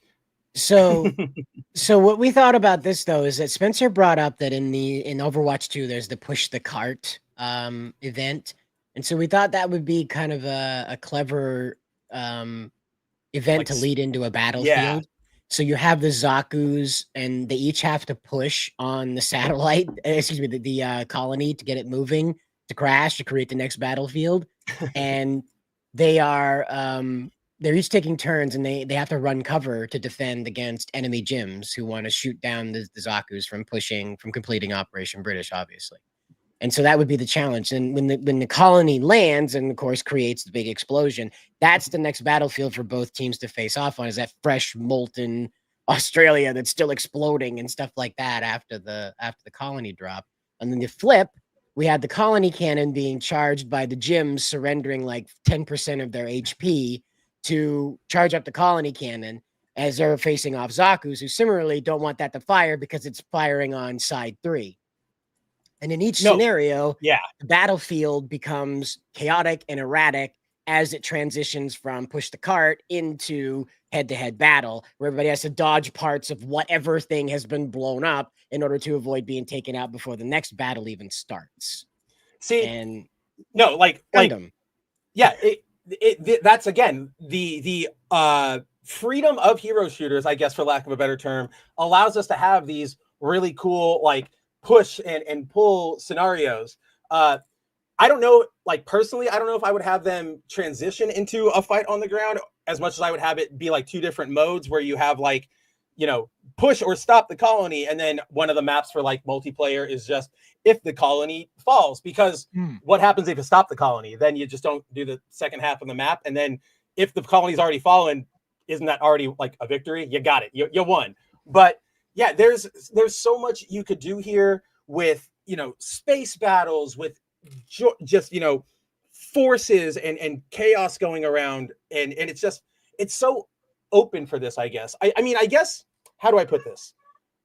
I feel like a lot of people, a lot of fans, a lot of creators nowadays, they forget that Gundam's a war series, right? Like, yes, we have really flashy robots and we've got special powers on some of them, but there's a war going on every time Benager is, you know, powering up the unicorn or whatever. So you, we talked about this a couple weeks ago, but in terms of, if you, or like, at least in my opinion, if you want to do a what do you call it? Like an adaptation of a media thing, like a video game or a comic, the best route to go is to say it's a completely different, like separate story set in the world, but it's not those characters, doesn't impact that experience. That is all going on over there. So your cyberpunk edge runners, or I know there's a lot of controversy around it, but generally that Fallout show, a lot of people like that. So one of the things that these sort of properties can afford us is we can have all of these big war battles, and we don't have to worry about like what are Char and Amuro doing right at this moment, right? We can maybe we occasionally hear them yelling at each other over the radio, but we are just a soldier. We're in a Zaku, we're in an RX-78, right? Because remember, the RX-78 isn't a single unit. That was just the one that he happened to get into. It's a mass-produced unit. So you have just all of these options, and there's a specific part of this that I think I get really excited for, because it hits two specific parts of my lizard brain, which is ever since I was a kid, I used to love Star Wars until everything happened. But, one of my favorite parts about Star Wars was Luke and the Death Star runs and all the space battles. Because that, I don't know, defying, gravity and flying around and shooting, it was just awesome. And then when I was a kid, I'm sure a lot of us were like this. Remember playing, GoldenEye or Call of Duty 2 or something, and you do like, oh, I've got a 4-on-4 match, or I've got an 8-on-8 match. And you're like, this is cool. But you play a couple hours or months or whatever, and then you eventually get this feeling of like, yeah, it's a war game, but like only 8 people in the battle, that's not really a war. And I'm sure a bunch of you like me out there went, I can't wait till we have the technology to have billions of people, like a real simulation on of just everybody out there actively doing things, not just bots, but players. And we've gotten that with, the Warzone, with the Warzone, like I'm a fucking 80-year-old guy, Call of Duty Warzone, Fortnite, all of these games have right? I think didn't Resistance 2 start have the biggest at first, and then it was MAG, and I think it was like 64 for Resistance. Yeah. So like that was when they started, and then I remember MAG. For MAG, was it 80 or I can't remember. 80. I think it has to go in increments of 8. So whatever AT maybe, I don't remember, but you are right. Like MAG was the one to do it after that. I guess. Yeah. I'll take my L there. I should have mentioned those two first. I do admittedly start with Call of Duty Warzone from 2000 or 2020, because I think that was probably the first one that really pulled it off, at least like most stably and most enjoyably. That last one. I thought it was Battlefield 3 or Battlefield Bad Company 2 that did it as well, but it wasn't 16. It wasn't 69 though. No, it was like 64, 50. They were getting up there and they were trying, but a lot of those old games weren't really stable once you started going past like 32 players, right? So that's where they all started breaking down. Thanks to the, Call of Duty money or whatever, Activision found a way to make it work for Warzone, and so that's where I started off. But we now have that technology to have all these big like sweeping war zones. So you could have, a big open space battlefield where there's people fighting in the sky over there, or over here, there's a piece of space debris or an asteroid or something. And I want to see that, giant robots in a big old war action scene. Maybe this is that toxic masculinity they always talk about, but like it hits exactly into my core. Yeah, I could see it. We talked about it. I think it's the future of mecha gaming, that you should absolutely lean into like the different levels of that, like space, air, and ground, having all that happening simultaneously, and that kind of stuff. Yeah, I mean, like I was telling you earlier, just that in the sense of how easy this should be to pull off for Bandai, like Star Wars Battlefront, the one that came out 2016 or whatever, the first EA one.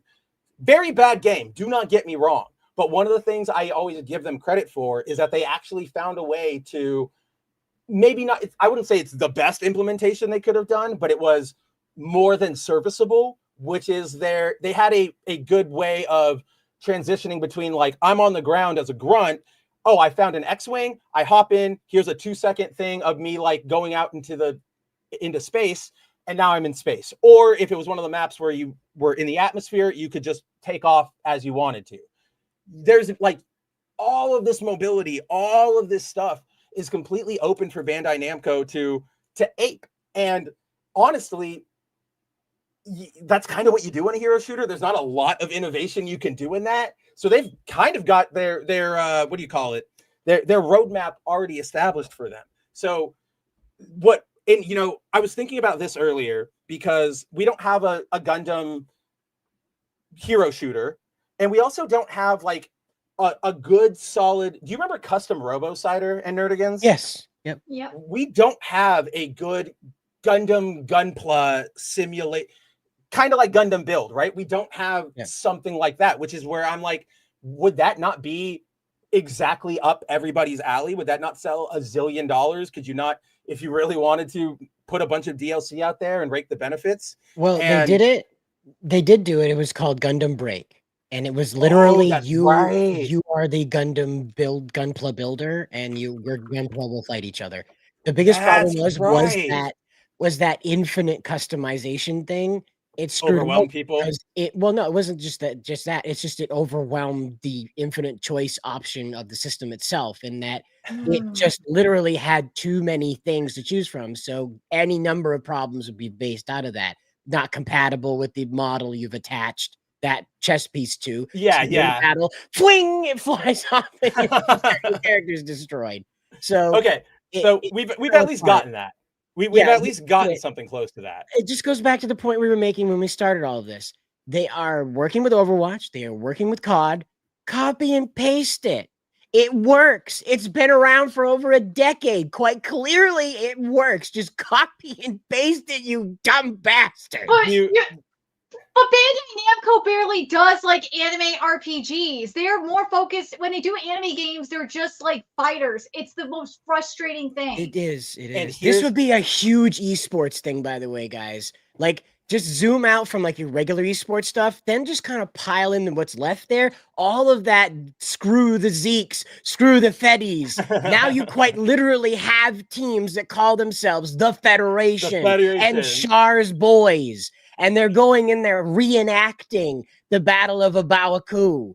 Like I am so ready for like a Char on Char battle royale, Char to the death. You know, I'm so ready. Hey, let Bandai Namco just like lease it out to like a smaller studio or something. Well, that's anything like any move. But here's the very, very sad, stark reality. And I hate to be the one to bring this up because it applies to both, your argument, Cider, yours, Nerdigans, about like, why do we always just get lazy anime fighters instead of actual games? Again, like the only anime games we've gotten, like with any sort of innovation or care put into them outside of Arena Fighter, have been like the Sparking games, like the Sparking Zero, and that's not made by Bandai Namco. That's only Kakarot too. Or again, but yeah, that was the one I was looking for too. Thank you, Nerdigans. That one too, it wasn't made by Bandai Namco. I think Sandland was too, right? Sandland wasn't made by Bandai Namco, was all three of those were by CyberConnect too, who have done, they're pretty good. I like them. They do a lot of anime games, and not all of them are great, but sometimes they get a big winner. Like they did the JoJo's Bizarre Adventure Fighter, like the All-Star Battle. Like, not fantastic, but still a lot of fun. Like, it's not going to be played at EVO, but it's still a lot of fun if you like JoJo. But here's the big thing is that they kind of don't have to put in a lot of effort to that because they make $1,004,000,000 from Gunpla and just all their other merchandising. That they're sort of the George Lucas of like anime, right? Which is they'll sell you all the Gunpla, all the One Piece cards, all the figure arts, and that's where they'll get their money. Yeah, it'd be nice to, like I can see them going, it'd be nice to have a good video game, but why would I spend all that money putting it, hundreds of thousands of dollars doing that when I can just recolor I can recolor a Zaku in Hatsune Miku colors and make $4 gazillion in an hour, right? So it's like, I get it. it is a weird thing though, because you would think that, like you said, Nerdigans, why won't they just partner with people, right? Like, yeah, Richard, the Soul series that's published by Bandai Namco. They have very little like insight into what they have to do, so that's why that Wait, one. I just remembered the other RPG off the top of my head is Digimon. All the Digimon games are more RPG than Arena Fighters 2. That's what I knew. And that's also CyberConnect. So like, yeah, this is what I'm saying when we talk about, you know, like Cider said, here's the Overwatch collab here, or you know, I brought it up earlier, but the Dynasty Warrior Gundams games, those were made by Koei Tecmo, not Bandai Namco. So it feels like it feels like there's just a weird blind spot they have, because even if they didn't want to put in the effort, imagine like the bidding war that would explode over who wants the license to a Gundam hero shooter, who wants a license to a, you know, one-on-one actual you know, One Piece fighter, things like that. One Piece especially would blow up. Oh my god. I mean, I mean, just think about like how many of the licenses in general for all of their Sentai, Kamen Rider stuff like that, they just don't even bring over here or approach us with. They're sort of just leaving money on the table, and it is very, very weird to me. I would, because they don't have to be the ones in charge of it. They don't have to be hands-on. That's why you license it. That's why you hire other people and you say, there you go, Dynasty Warriors team, you make me a Gundam game, and then you just reap the benefits. So it's a weird spot, but how do I put this? I want to see more. I want to see better Gundam games. I feel like we don't really get that many that often. I don't even know what I'm asking for at this point. I guess I just wish it was a collaboration with something better than Overwatch, because nobody plays that thing anymore. And this like taking away the Gundam of it all and all the excitement the three of us can have over speculating over how cool a real game would be. When I see this, it feels desperate to me, because right? Like Overwatch is having its lunch eaten by Marvel rivals. What do? Gundam collaboration. All right. It's sort of Overwatch has been doing a lot of these lately. Like they did My Hero, they did Cowboy Bebop. They did another one that I can't remember. They did a Kamen Rider one sort of recently. They're like originally designs, but it's always so funny because all of these collabs started when Overwatch clearly has like been past its prime for years at this point. Like that My Hero one came like 7 months into Overwatch 2, way after everybody said, you guys are ripping us off, we're done here. So all of them always feel desperate, and then they all of them always then collaborate like subsequently with Fortnite, and they always look better in Fortnite. And it's just like, oh man, that's so brutal for you guys. Watch, Gundam will collab with Fortnite and it will just look better. Of course.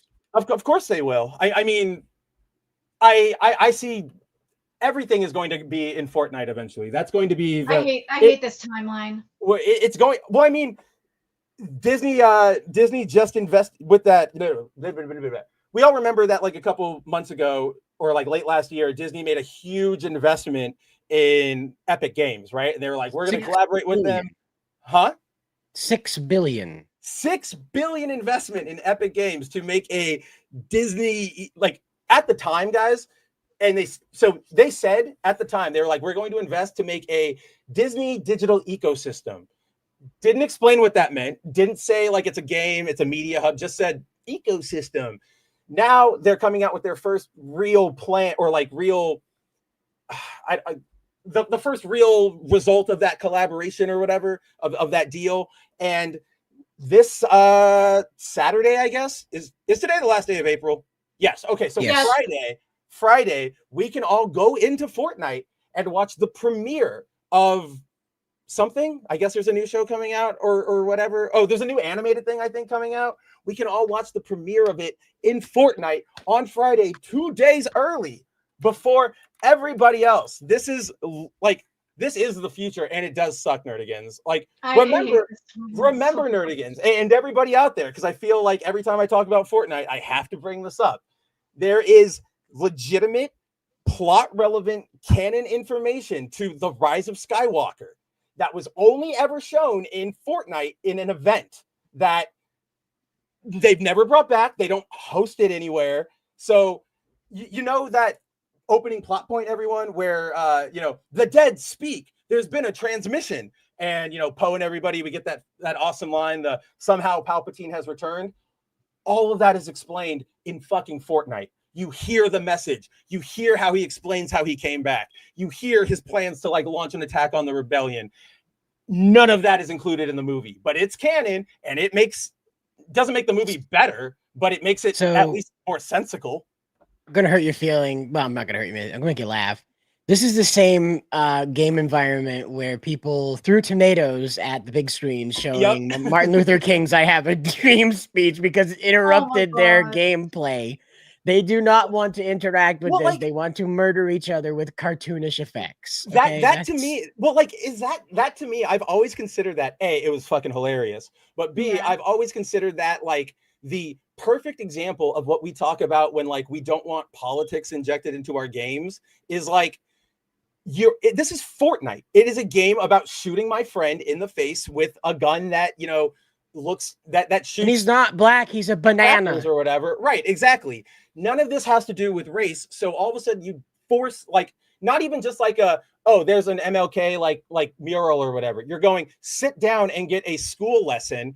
Doesn't even matter what it is. You could be sitting us all down and saying, let me teach you how, if you learn this one simple math equation, you can save $500,000 on your taxes every year. Everybody is going to go, don't fucking make me sit down, and I will engage with you if I want to do it. And yes, exactly. There you go. Sum it up even better. Didn't ask. And so these are all kids who they are not even aware of any of the reason why that was added. Right. So they're just get us back to the game.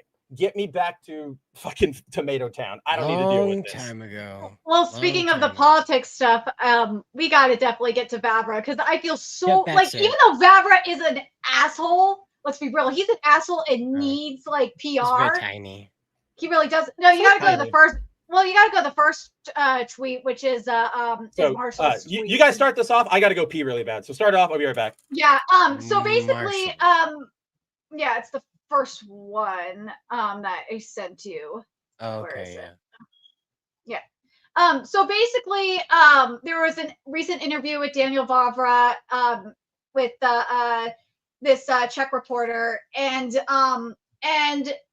the Reddit, the subreddit Kotaku in Action decided to take it and spin it into their narrative and try to say that Vavra lied and used all these consultants. And well, this person here, and also of course Grums made it worse by spreading the Reddit thread before it was properly translated. Well, this person here, he is actually from Czechoslovakia, and he properly translated it and broke it down. I saw the video on Hypnotic Stream, and the full video on Hypnotic Stream, and yeah, it's being blown way out of proportion. And Cider, you could read it because I got a fussy kitty I gotta deal with here. I thought I had it up. Yeah, you do. Can you read it? So do you mind reading it, or do you want me to read it? No, go ahead. I didn't read it before, so I don't know what this says. Where do I begin? Let me just grab it. Hold on a second. Morons? I'll read it. Hold on. I want to read it from start to finish, because these people really piss me off. Hold on, let me just grab it real quick. You need the link? Okay. I have it. Okay. 1 second. Here we go. It's just loading. So he said that this is Marshall Tom Peterowski that said this. So I took the time to watch YouTube, the YouTube interview segment by typing the URL manually, because you lazy wanker, aka like Rums and majority of people are too busy pasting the link yourself. And my conclusion as a native speaker is this: you absolute lying morons. first, Hey Nerdigans, yes. do you mind if I jump in and just set this up really quick? Because I think you've Yeah, jumped go ahead. a little too far into the story, and I don't know if everybody's followed along yet. But Yeah, go ahead. let me set it up. Then it's all yours. So Yeah.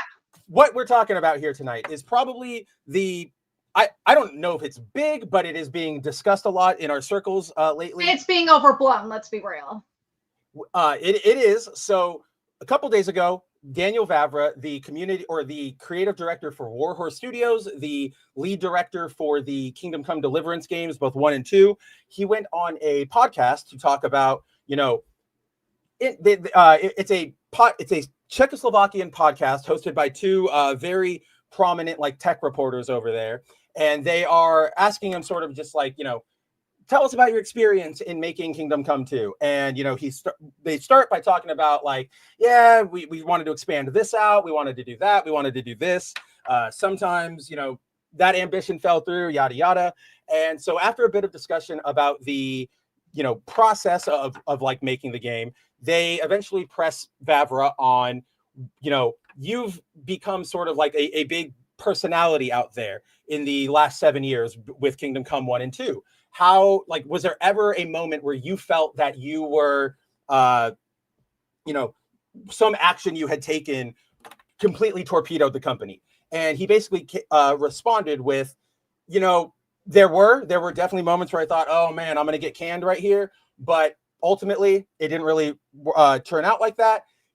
He recaps that like, yeah, there was a lot of political nonsense. And it's funny because originally Kingdom Come 1 was being attacked by the left because it wasn't woke enough or whatever. And now this time I'm being attacked by the far right because they go, oh, it's not Christian enough. And he's sort of, talking about that. So that interview, there is a YouTube video of it that was uploaded to their channel. And so if you go to Bounding Into Comics, I downloaded the transcript. I ran it through ChatGPT by hand, reviewed all of it, made sure all the context was good. What you are going to see over on Bounding in that transcript is the closest thing you will get from that interview from a non-native speaker. So that aside, there is a second part of the interview because in the age of digital media and ad revenue, it's very common for podcasts or shows or whatever to go, here's the first 15 minutes, but if you want the real juicy spot, you got to come, subscribe to our Patreon to get the episode. One person was able to get a portion of the paywalled part of the interview. And in that paywalled portion of the interview, Vavra explains that he did make changes based on, some complaints that the like neoliberal critics gave him before, except he did want to respond to those, but he wanted to do it in a historically accurate way. He then admits that, yes, we kind of hired consultants, whether, he does not say, sensitivity readers. He does say just consultants. And he says we hired consultants for every group, for every religion, for every minority, like whatever, to look over our script. And yeah, we did have to self-censor because we knew we would get attacked if we included X, Y, or Z. So that with all that, there are now some Czech speakers coming out, as Nerdigans will get into now, who have refuted the popular narrative that is being pushed around. Again, if you go to Bounding, there's no narrative there. I pretty much just pasted the transcript and added some images, right? So from there, Nerdigans, that's the setup. Let's let her take it away. Yeah, thank you for setting that up because I didn't know how to set it up. Yeah, no, like your perspective. That's what I'm here for. Okay, so here's the great thing about the Czech speakers perspective is they actually explain the Czechoslovakians' political perspective on this, because a lot of people are looking at it from an American political perspective. So what it says here is Dan mentions that he was hoping to cast Andrzej Vecchi as Sigismund. Hold on, let me make sure. Here we go. King Sigismund. Right. King Sigismund, there we go. Because he is friend with Colonel Otakar Bodlin. And you can be excused for not knowing who that is because it is our internal problem. But imagine a Stalin-level censorship fanatic serving our current Biden-style government who loves attacking and threatening people due to his position as a director of strategic communications in our upper echelons. North Korea much? It is much worse, but not your concern. And the interviewers jokingly say that that Vecchi is compensated with Merrick Vossett or Otto von Bergau in Kingdom Come Deliverance 2 and Tommy and Mafia, who is known as a big right-wing actor and a close friend of Dan's, who joined him on many occasions against censorship and leftist fanatics regarding all varieties of commie crap like the Green Deal, Death of Architecture, and Brigading to Cancel, and much more. And the afraid word you swing about in this document comes from Dan when he says, paraphrased as he has a stutter, one thing that I am afraid of is that this mentality will cost me my favorite actors that I might want to employ. Because Dan has a lifelong record of anti-communism and anti-leftism, which is good, obviously. Yes, he mentions that some conservatives act even worse that, I can't say I don't want to get you guys in trouble on YouTube. So yeah, right. I appreciate it. That, woke leftists, I'm gonna go with that. But or I'm gonna go with the woke right on this one. I know people hate it, but that's what I've been calling them, so deal with it. By his words, the cons, had to hide their beliefs for 2 decades, and now they are striking back. And yes, some are much worse. They are indeed in this very comment section. Looking at you, white theater furry degenerate John Delarose, and you lying bastard, or Yorch Torch, you fake little bitch. I love that they called him out. I'm sorry. So yeah. Amen to that. Yeah, some of these internet Puritans have the ability to be even more annoying than the purple hairs. And by the way, for those of you that don't know, Daniel Vavra put John Delarose on blast because JDA and John Trent were pushing this narrative that there was child sodomy in Kingdom Come Deliverance 2, which there was not. So, and Daniel Vavra was just not having it. So it was pretty goddamn hilarious. So moving on, the Swords of Damocles. So Dan says that he felt he had been afraid that he is going to be just like in the first game when lefty journos brigaded against Kingdom Come Deliverance 1, targeted by journal mobs just because of the lack of diversity. So he checked his Facebook by switching it to English, and yeah, he is still a big Trump guy. And Dan says he was ready to be fired from his job because, unlike you primitives, I know that the whoa, hold up. Whoa, wait a second. I gotta come in here. All right. So this guy, this doesn't actually line up with what Vavra says in the interview. This is why I wanted to highlight. We have Czech speakers coming out and replying to the narratives and stuff, and it is good that we have. So there are 2 separate issues here right now. That there's the narratives that are being pushed against Vavra, and there's the actual reason for all of this outrage. Now, this guy, per the translations that I got from ChatGPT, from running it through multiple things and even taking it to DeepL, Vavra doesn't say, I'm a Trump supporter. What he's saying, so basically, instead, I'm just going to help you out here, Nerdigans. Instead of going through this guy's recap of it, I'll help you guys out here. So basically what Vavra says on the podcast is that he goes on and they ask, what's it like being a public figure? And he talks about, I originally thought, things were going to go bad because I was getting attacked by the crazy left. But now I am being attacked by people on the conservative right. I've had to go on to my Facebook. So what he says here is I went onto my Facebook, tried to make it as sanitized as possible. But I knew that no matter what, because people are using auto translators, I thought it was going to be fine. But unfortunately, people still were going to my Facebook page and going, he's a Trump supporter, he's a this, a that. So basically, the core of what Vavra is saying is that, yes, last time Kingdom Come got attacked by, people on the left. This time it's getting attacked by John Delarose and Trent and Yorch and all those other bitches. And so he's basically saying, I don't care about either of those extremes. You can all keep doing whatever you want to do. I'm a centrist. That's where I made those decisions. Now, a lot of people are taking issue with that because, again, this is a wide problem just in culture in general across the world.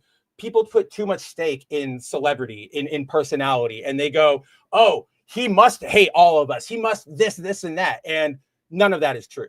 However, what some people, where the rightful concern and questioning is coming from, is that prior to the game coming out, when people asked Vavra, did you hire any consultants? Did you do any of this? Did you change any content out of fear, whatever? Vavra went, no, no, no. This is everything I wanted to do. Like, there was none of that. And now we find out whether it is. So as I pointed this out because the translations return consultants. I've read from some Czech speakers that he actually just says like historians or like scholars.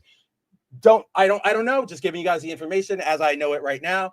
But he comes out and he says the words, we had to self-censor because we were afraid of pissing off people, whether it was left or right. Now, most people, like you guys all hanging out here, most people with a brain, they are taking him and go, or they're getting on him about that, lie essentially about, well, you said one thing and now you're saying this. What are you really doing? That's just not good behavior or trustworthy behavior on either side. The other issue is that the fandom pulse of it all, they are running with this and saying, oh, we were totally right. See, he hates all of us. He hated all of this, blah, blah, blah, blah, blah. And it's like, he doesn't like either of you. Like that's what you kind of have to get over. And so that is where we are right now. And it's completely stupid. Well, the other thing, as this Czech speaker said, is that there's also like the political side of like Czechoslovakia and stuff like that, because it's all insane over there.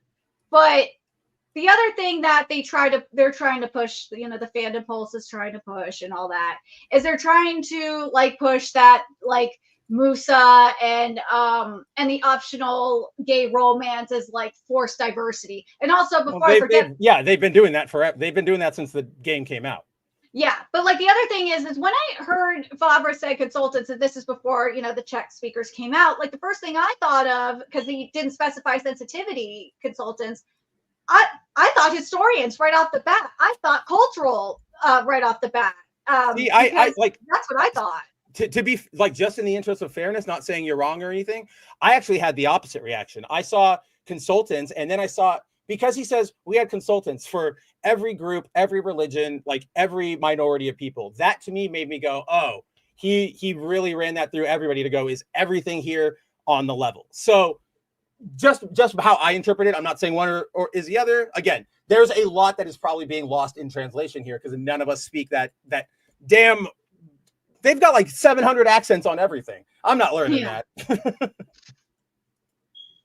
Well, and here's Ghost 5410 with why I don't want to talk about this anymore. It's man on horse with sword, and it's my kryptonite. I do not care about man on horse with sword.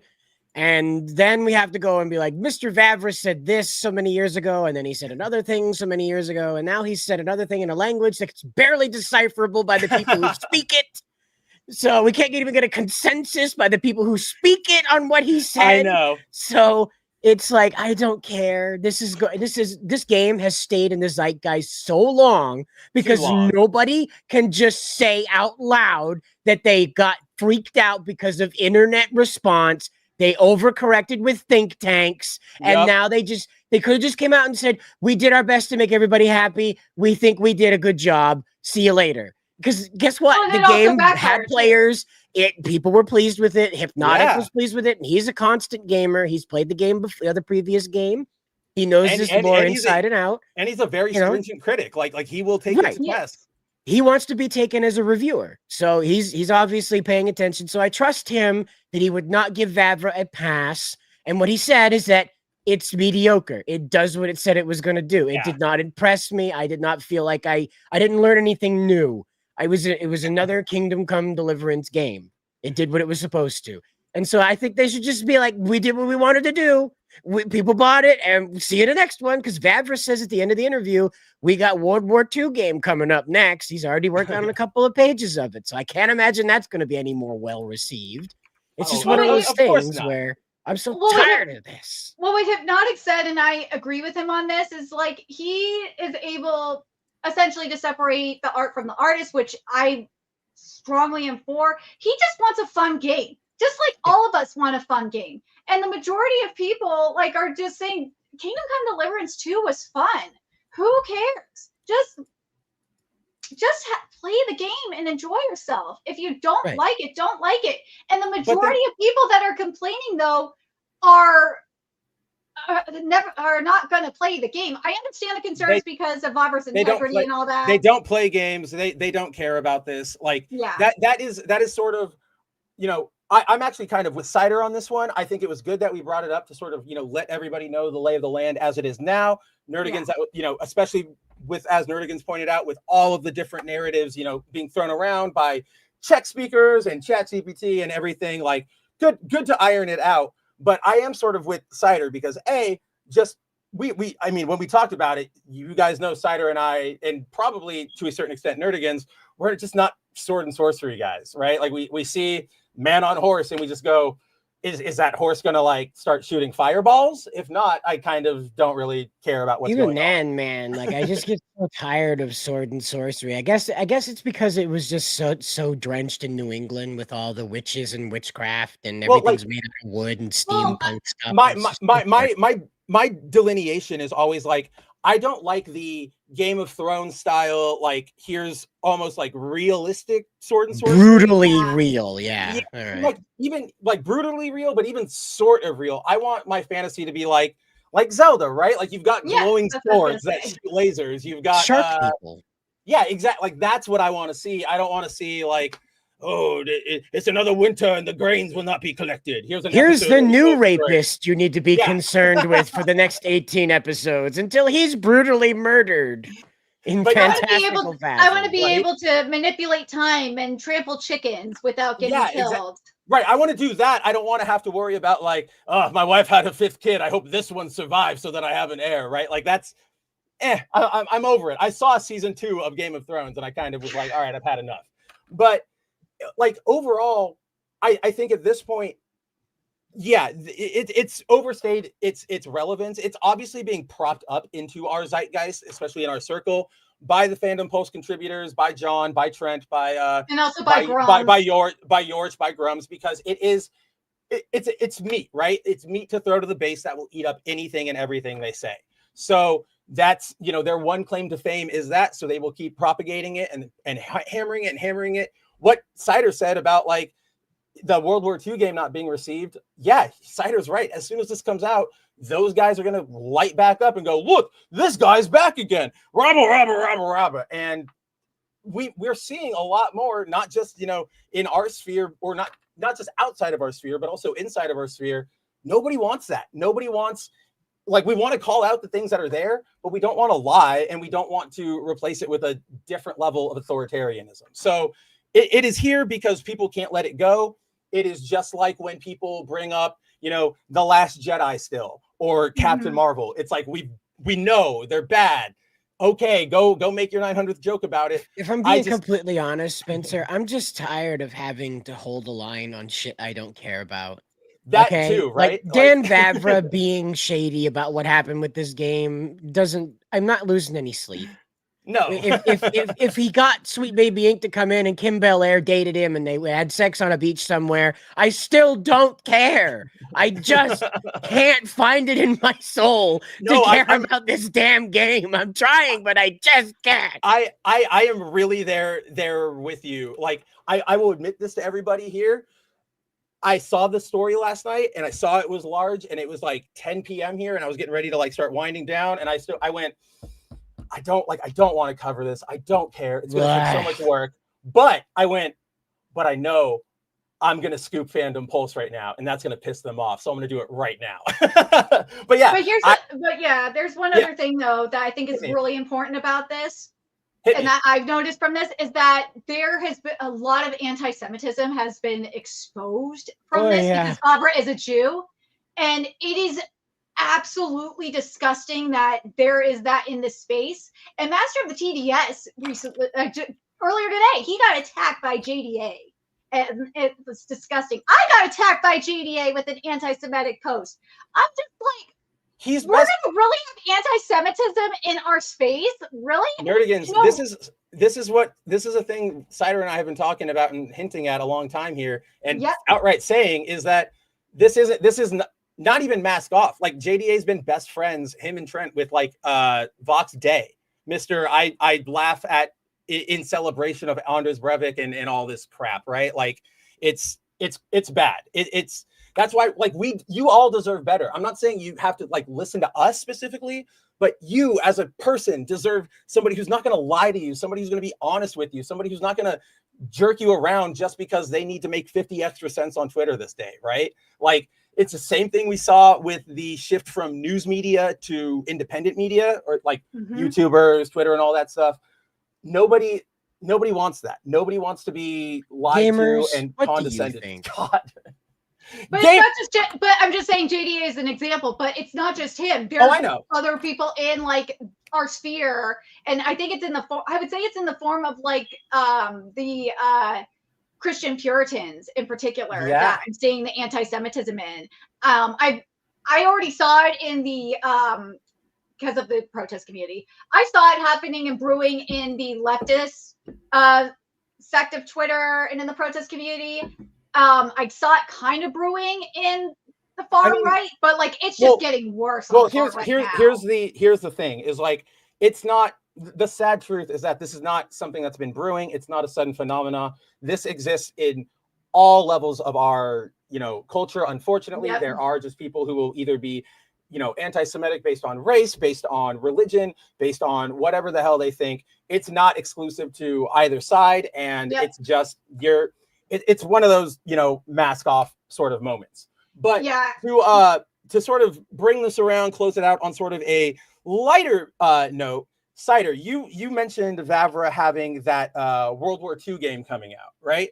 So he mentioned I don't know. it there at the end. Yeah, I don't know. I want to mention. I do want to throw this at you, Spencer, to make a joke on top of the joke. Yeah. They were talking about The Last of Us 2. I just you're not allowed. It's everything. It's everywhere forever. There's going to be a Dan Vavra special edition of Last of Us 2 eventually. It's never going away, guys.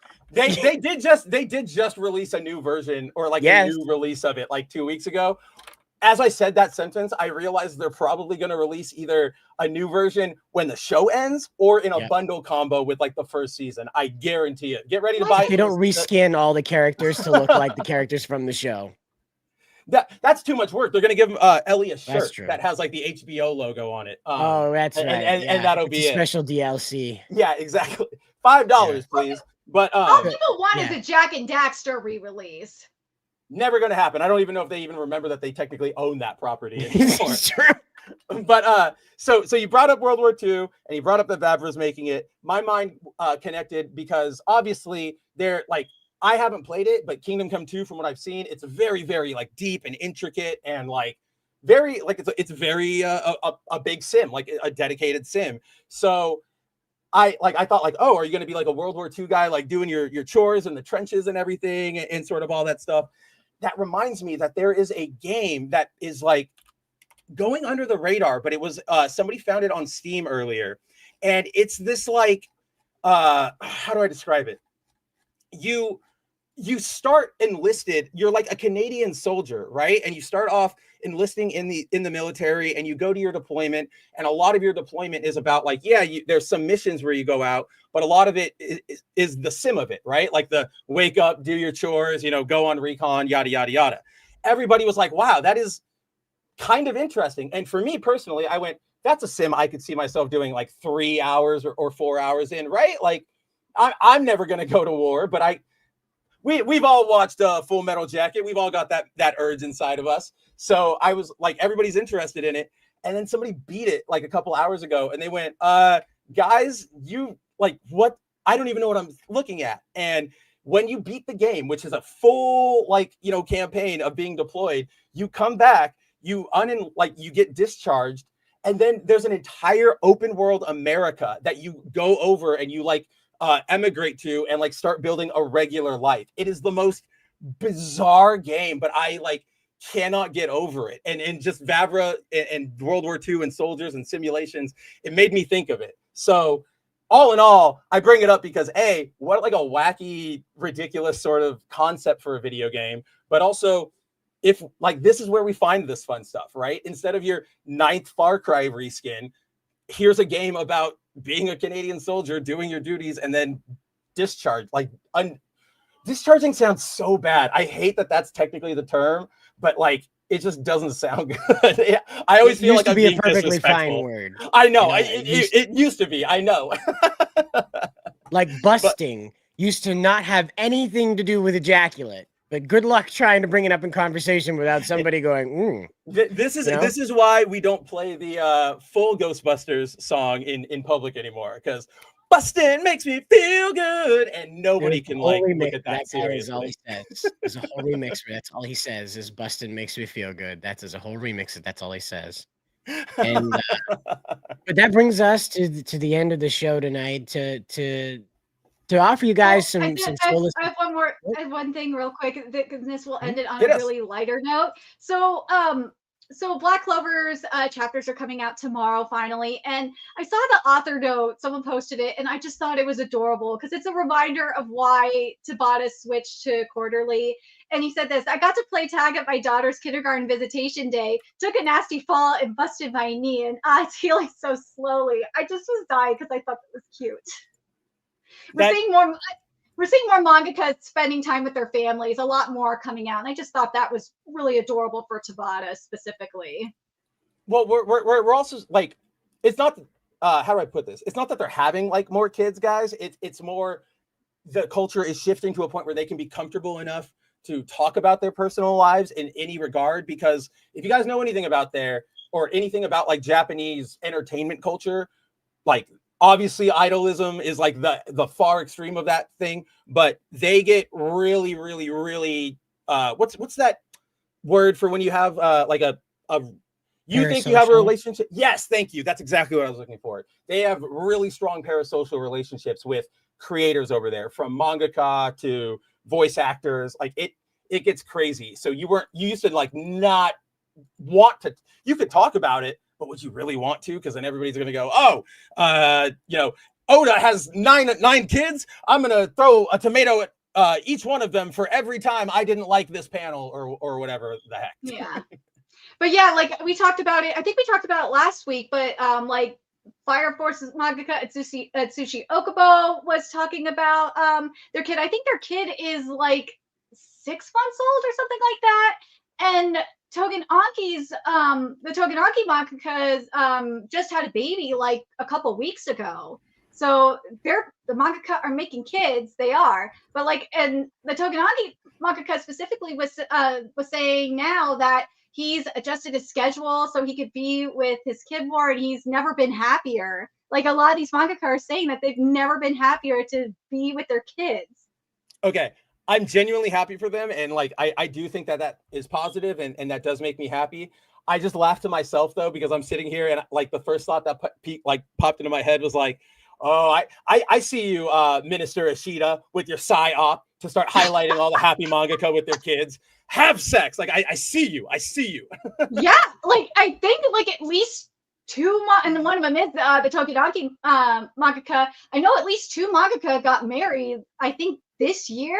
Yeah, at least two of them got married this year that I follow anyway. So yeah, I know he is like yeah, the mangaka are getting busy. They're getting married. They're having babies. They're doing it. You should do it. But yeah, I thought that would be like a great way to end it, because you guys, for those of you guys that don't know, I did an article on this too when Tabata announced that he was going to be switching to quarterly, that he was not happy. Like his health wasn't good. He was miserable. His wife like literally got out of surgery not too long ago, and his daughter was in the hospital for something not too long ago too. But yeah, like ever since he switched to quarterly, he's been so much happier. In the art, if you read Black Clover manga, especially since it switched to quarterly, you could see it in the art how happy he is. It's such a huge shift. I'm so happy for him. Hey, as long as he's doing better than Togashi, that's all we can really hope for, right? Yeah, Tagashi's figuring it out slowly, but yeah, I think Togashi, ever since he got those assistants and he broke It's down been and got better, those I know. assistants, it's been so much better for him. I just still personally laugh at that like year where he didn't have them, and it's just like the first page maybe has like a sketch of Gon's face, and then it's just text like from the rest of it. Just makes me laugh. It does. I know. We still Like get I know he was sick. I get it, but it still just makes me laugh. I know, and then like we still get those pages every once in a while too, where it's like all this text. I'm like, oh come on, Takashi, you have those assistants. Stop doing that. We know you can do better. Miss Nerdigans, when the show is over, where do we find you? You can find me on Nerdigans Inc. on YouTube, where we cover anime and manga every day. You can also find me on Patreon, which is patreon.com/PackerGirl, where we're covering quite a few anime now. I started covering Please Put Them On Takamine-san, which I didn't think I was going to do, but apparently I am now. We're covering Vigilante Boku no Hero Academia Legals. We're covering Witch Watch. I'm not going to do the dub on my Patreon. Like, the sub is enough. I'm doing. Spencer knows why. I know. That's why I'm laughing. That dub's just is trash. It's pretty bad. God. You guys will learn soon. She's got something in the works, but it's pretty bad. Yeah. We're covering the Dragon Ball Daima dub, which is not as bad as Witch Watch's dub, but there's questionable stuff up in there, and it's weird. Oh my god, it's so weird. We're covering Ranger Reject Season 2. We're covering Fire Force Season 3, and am I covering anything else besides those? No, I think that's it. You could also follow me on Twitter right here, where we are, where you could see some of the stuff that I'm exposing in terms of like the dubs and also botched manga localizations too. Like in Witch Watch a few weeks ago, Biz put Cooked in the Witch Watch localization. They did it twice. I don't know why they did that. God, stupid. But anyways, in terms of bounding, I am obviously going to do the Witch Watch English dub. We talked about the anime earlier today, where of course the Psycho Taurus are calling it a pedo anime. I'm almost done with that. I just got to finish up a little bit of the summary and then put the tweets in there, and then that should be done. And I don't know if Spencer wants me to do the My Anime List interview or not, because I thought that was just really interesting, especially about the. I'll take a look. Yeah, I didn't have to look over all of it. I just got to take a look, but yeah. Yeah, take a look specifically at what he says about piracy, because he was saying about how the way to stop piracy is like to have accurate localizations and have the publishers bring more titles in and stuff like that. And he explained why there's not as many titles. It said there was it was because of labor costs was part of the reason, which I thought was very interesting. So take a look at it. It's in the Slack. But I was on New Blackstreet on Monday, which was really, really fun too. So if you guys missed it, I would go check it out too. But I'll definitely be here next week. And also send your prayers out to Jacob. His mom is not doing very well. I don't know how long he's going to be gone for, but make sure you guys send your love to him. All right. And Spencer, when the show's over, where do we find you? Yeah, as always, guys, thank you for hanging out with us tonight. It's always a blast to spend our Wednesday nights with you. As Nerdigan said, yeah, send your prayers, send your thoughts, send all of that good stuff to Jacob. If you can, just throw it out on Twitter. Just be like, hey, yo, dude, missed you on tonight's show. Whatever. We miss you. We love you. Have fun at your magical society meeting. We'll see you next week. But yes, after the show, guys, as always, you can check out boundingintocomics.com, where we've got new news stories going up every day. Subscribe to, obviously both of us, considering Cider is the Bounding YouTube, but also you just want to follow Cider in general for all of his good takes. Follow Nerdigans for all of her good coverage. Come back, same bat time, same bat channel next week. And that's all I've got. Just as a programming note, 01 may be moving to a different night. Jacob, before this event started on Fold, expressed that his work schedule conflicts on Wednesdays, so we may be migrating to a weekend in the afternoon as opposed to in the evening. So you might be catching 01 with your lunch as opposed to with your midnight snack. So if you guys got any preference, let us know in those comments. Let us know on Twitter. It better be on Saturday because Sundays I can't do it. It's Sure. just too much. Won't be on Sundays. Monday through Saturday. Let us know what you think. Sure. Let us know what you think. And also, guys, good luck.